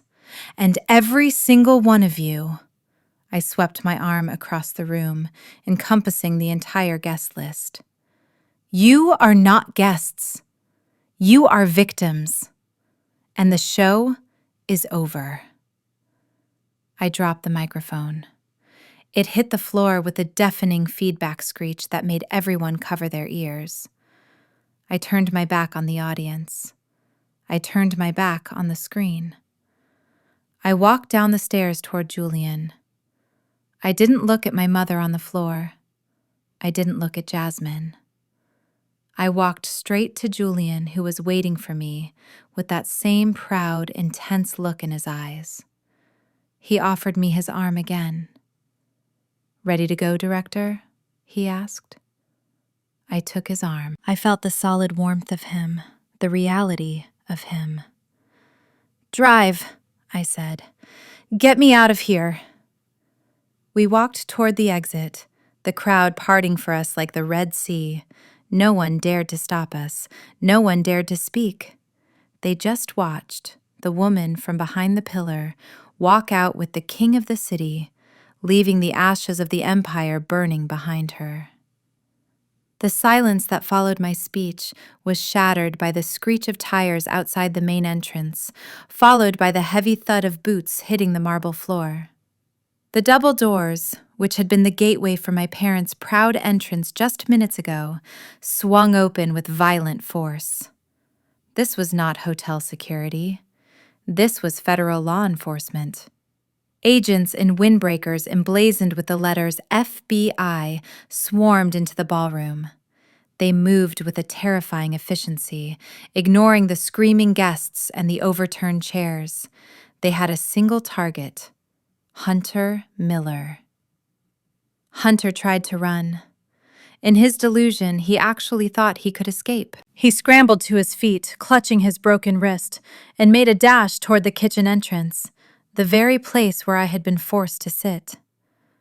But he didn't make it 5 steps. 2 agents tackled him. The sound of his tuxedo tearing was audible even over the commotion.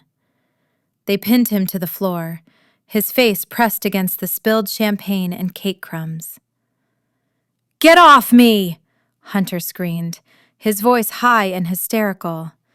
Do you know who I am? I am a CEO! This is a mistake. My lawyer will sue you for everything you have. You have the right to remain silent, an agent shouted over him, pulling Hunter's good arm behind his back. I watched as the handcuffs clicked shut. The metal snapping around his wrists was the final period at the end of his fraudulent sentence. They hauled him up. He looked pathetic. His hair was plastered to his forehead with sweat and icing. His expensive fake shoes dragged on the floor. Jasmine let out a wail that sounded like a wounded animal. Hunter! She screamed, running toward him. She wasn't running to him out of love. I could see the panic in her eyes. She was running to him because he was her meal ticket, and she couldn't believe the meal was over. She grabbed onto his sleeve just as the agents were dragging him away. Hunter, tell them! Jasmine shrieked, shaking him. Tell them about the merger! Tell them about the money! We need the money for the house! Hunter looked at her, and for the first time the mask dropped completely. He didn't look at her with love. He looked at her with pure hatred. There is no money, you stupid cow, he spat. The agents shoved Jasmine aside. She stumbled, her heels catching on her dress, and she fell to her knees. She tried to scramble up to follow them, but a female officer stepped in her path, blocking her way with a firm hand on her chest. Jasmine Washington, the officer said, her voice cold and professional. Do not leave the premises. Jasmine blinked, looking up at the officer with mascara running down her cheeks. What? Jasmine stammered. I didn't do anything. He lied to me too. I am a victim. The officer shook her head, pulling a folded document from her vest. According to our records, you are the co-signatory on the accounts used to launder the initial funds, the officer said. And your name is listed as the secretary of the Shell Corporation Black Chip Holdings. Jasmine's jaw dropped. I just signed what he told me to sign, she gasped. He said it was for tax benefits. Ignorance of the law is not a defense, the officer said. You are liable for the outstanding debt, Mrs. Miller. You are not going anywhere until we process your statement. Liable. The word hung over Jasmine like a guillotine. She slumped against the wall, sliding down until she hit the floor, burying her face in her hands. She wasn't going to the penthouse. She was going to an interrogation room. I stood there, watching the destruction of the fantasy my sister had built. It was total. It was absolute. Then I felt a hand on my arm. It was a weak, trembling grip. I turned. My father, Robert Washington, was standing there. He looked 10 years older than he had this morning. His skin was gray and his eyes were bloodshot. He was swaying slightly as if the ground beneath him had turned to liquid. Zara, he whispered, his voice breaking. Zara, please. He looked at the chaotic scene, at the police taking statements, at Hunter being shoved into a cruiser outside. Then he looked back at me with a desperate, pleading hope. You have to fix this, he said, squeezing my arm. You are smart, Zara. You know these things. You know the law. Dad, I started to say, pulling my arm away. The house, he interrupted, tears spilling onto his cheeks. You have to get the house back. My mother is house, the brownstone. You said the bank has it. You have to call them. You have to tell them it was a mistake. Tell them Hunter tricked us. He grabbed my hand again, gripping it with a painful intensity. We have nowhere to go, Zara. We sold everything. We put every cent into this. If we lose that house, we are on the street. You cannot let that happen to your parents. You are the responsible one. You always fix things." I looked at him. I looked at the man who had ignored me for 30 years. The man who had sat by while my mother criticized my hair and my career. The man who had sold the only safe haven I had ever known, without even a phone call to ask if I wanted to say goodbye. He wasn't asking for forgiveness. He was asking for a bailout. He was asking me to be the invisible infrastructure again, the strong foundation he could build his mistakes on. I pulled my hand away. I did it slowly, deliberately, breaking the contact finger by finger. "I cannot fix this, Dad," I said, my voice steady and devoid of the guilt he was trying to plant there. "Yes, you can," he cried. "You work for him." He pointed a shaking finger at Julian, who was standing a few feet away, watching us with a protective intensity. "He is a billionaire. Ask him to buy it back. Ask him to save us. We are family, Zara." I stepped back, creating a physical distance between us. "Family?" I asked, the word tasting bitter on my tongue. Was I family when you made me sit behind a pillar? Was I family when you sold Grandma Dorothea's house to buy a wedding gift for Jasmine? Was I family when you watched Mom call me a failure? My father stammered, his mouth opening and closing. "We didn't mean it," he whispered. We wanted Jasmine to be happy." "Exactly," I said, cold, hard truth pouring out of me. "You wanted Jasmine to be happy. You gambled everything on the golden child. You put all your chips on her. And you lost." I gestured to the empty ballroom, to the ruins of the party. "The house is gone, Dad. It belongs to the bank now. It will be sold at auction to pay off Hunter's creditors. It is over." But where will we live?" he sobbed. "We have nothing." I looked him dead in the eye. "You have your pride," I said. "You sold my home to buy prestige. You sold my memories to buy status. So take your status. Take your pride. Live in it. Eat it. Sleep in it. Because that is all you have left." My mother, who had been revived by some of the bridesmaids and was sitting in a chair nearby, heard me. She struggled to her feet, pushing away the water glass someone offered her. She stumbled toward me, her hair a mess, her fake pearls askew. "Zara!" she wailed, reaching out for me. "How can you be so cruel? I am your mother. I carried you." She threw herself at my feet, grabbing the hem of my water-stained dress. "I am sorry," she screamed. "Okay? Is that what you want? I am sorry. I was wrong. I should have listened to you. Just please, please talk to Mr. Vance." She looked up at Julian, tears streaming down her face, her makeup ruining the champagne-colored gown. "Mr. Vance, sir, please," she begged. "You are a powerful man. You can stop the bank. Please help us. We are good people. We were just tricked. Don't let us lose everything. Zara, tell him. Tell him to help your family." I looked down at her. It was a pathetic sight.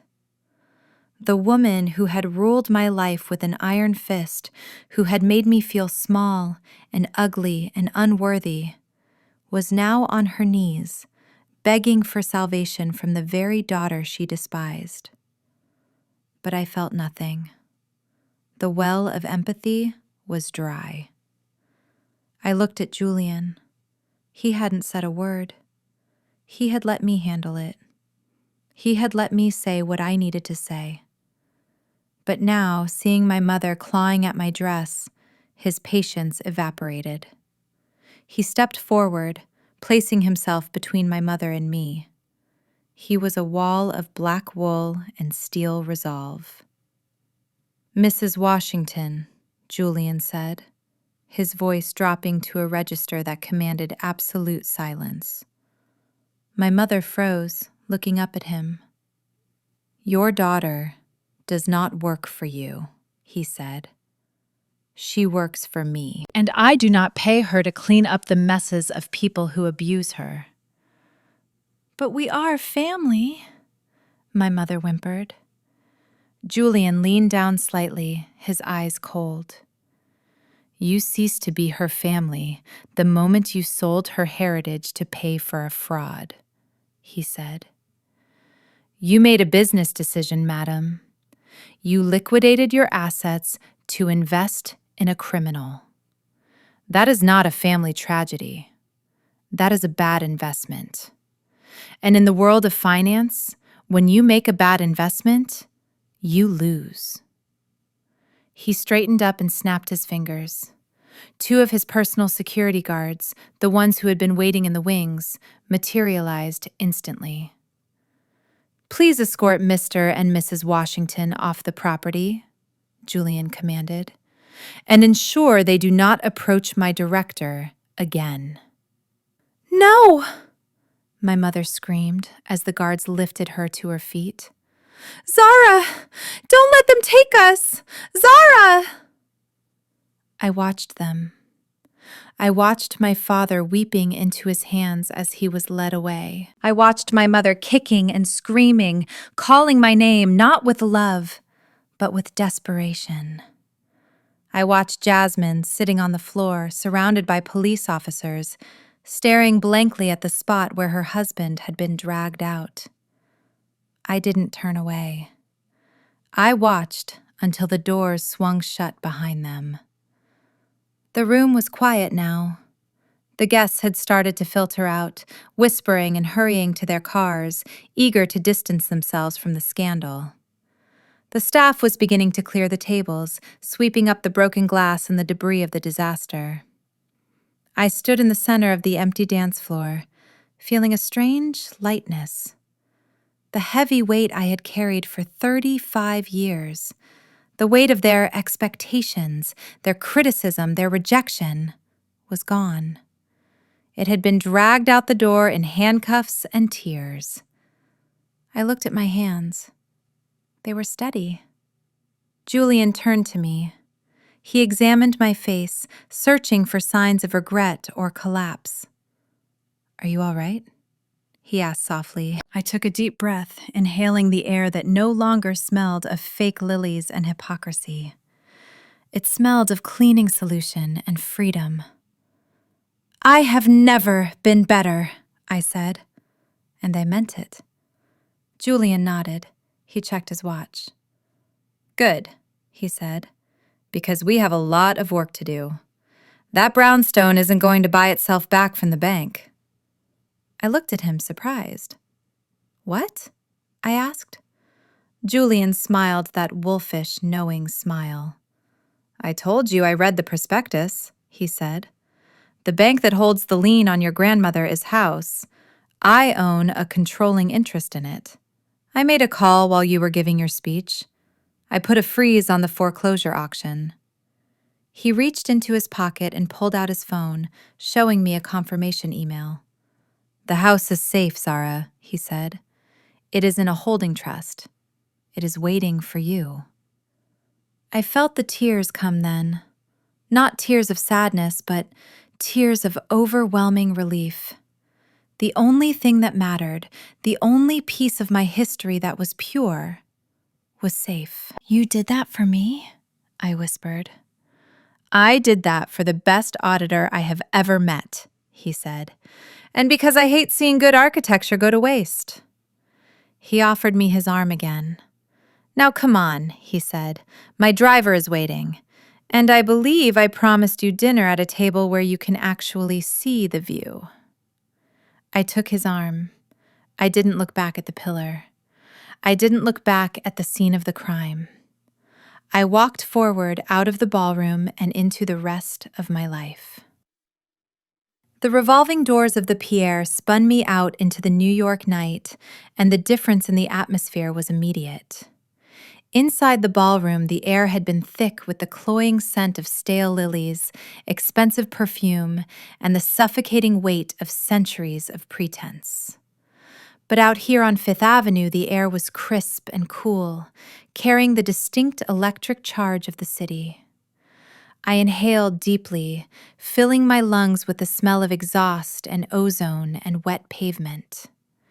It was the sweetest thing I had ever tasted. It tasted like reality. It tasted like freedom. Julian walked beside me, matching his stride to mine. He didn't rush me. He didn't try to fill the silence with empty platitudes about how brave I was or how crazy my family was. He simply existed next to me, a solid, grounding presence in a world that had just tilted on its axis. We walked past the valet stand where guests from other events were waiting for their limousines. I saw a few people glance at us, probably wondering about the woman in the water-stained emerald dress walking with the Titan of Wall Street. But for the first time in 35 years, I did not care about their gaze. I did not care if they thought I was the Help or the Queen of England. I knew who I was. Julian stopped at the curb, raising a hand to signal his driver. A sleek, midnight blue Rolls-Royce Phantom pulled up silently from the shadows, gliding to a halt in front of us like a predatory fish in deep water. It was a machine built for power and privacy. The exact opposite of the flashy leased sports cars Hunter used to drive to impress people. Before the uniformed driver could hustle around to open the door, Julian reached out and opened it for me himself. He held the heavy door, looking down at me with those dark, intelligent eyes that seemed to see right through my skin to the bone. "Em," he said, using the endearment naturally, as if he had been saying it for years instead of hours. "How are you feeling?" I looked at him. I could have lied. I could have put on the brave face I had worn for decades, the mask of the strong, independent woman who didn't need anyone. But looking at Julian standing there in the streetlights, with his tie slightly loosened and his jacket unbuttoned, I realized I was done with masks. I was done with performing. "I feel light," I said, honestly, searching for the right words. "I feel like I have been carrying a backpack full of stones up a mountain my entire life, and someone just cut the straps." I looked back toward the hotel entrance, where the faint sounds of chaos were still drifting out. "But I also feel sad," I admitted, my voice dropping to a whisper.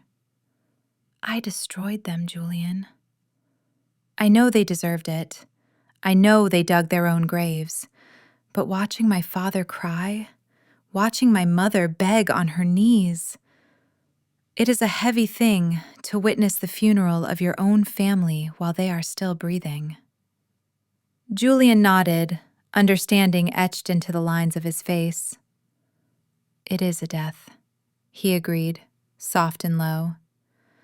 "You are grieving the family you wanted, not the family you had. You are grieving the potential, the hope that maybe one day they would wake up and see you.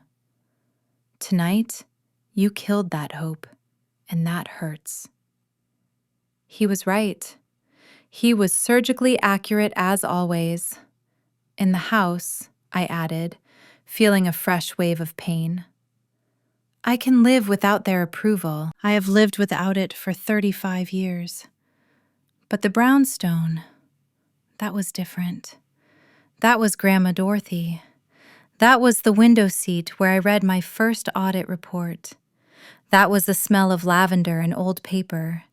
Knowing that strangers are going to walk through those rooms, knowing that a bank is going to auction off the walls that held me when no one else would, that breaks my heart." I looked down at the pavement, blinking back tears. "I am happy I found myself," I said.